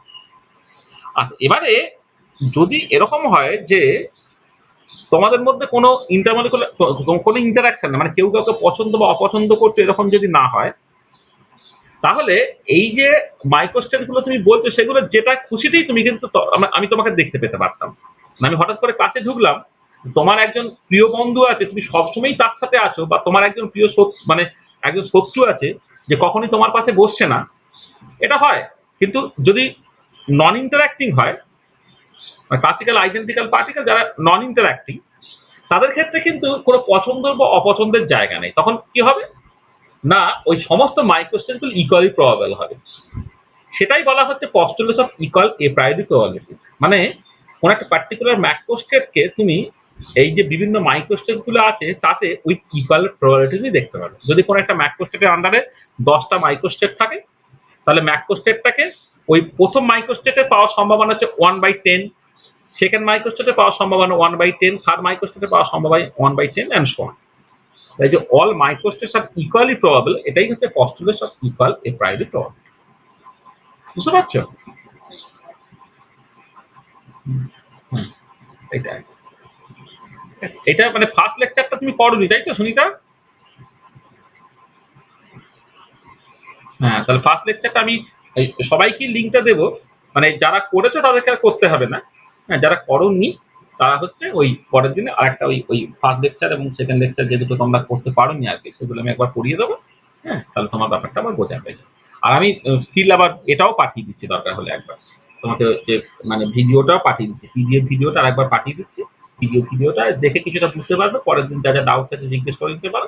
তাহলে একটা ক্লাসের মধ্যে আমরা পুরোটাকে বলে দিতে পারি। আমি বলবো, সার্টেনলি বলবো। কারণ আমি এমনিতে এদের পরীক্ষা চলছিল বলে আমি একটুখানি ওয়েট তো মানে পরীক্ষা চলছিল কিন্তু অন্য কিন্তু অনেক আগে পরীক্ষা হয়ে গেছে বলে আমি খুব বেশি ওয়েট করতে পারিনি। আমি শুরুটাকে করে দিয়েছিলাম। হ্যাঁ? কিন্তু আমি এই জিনিসগুলোকে করে দিলাম। ঠিক আছে? হচ্ছে? তো বলো।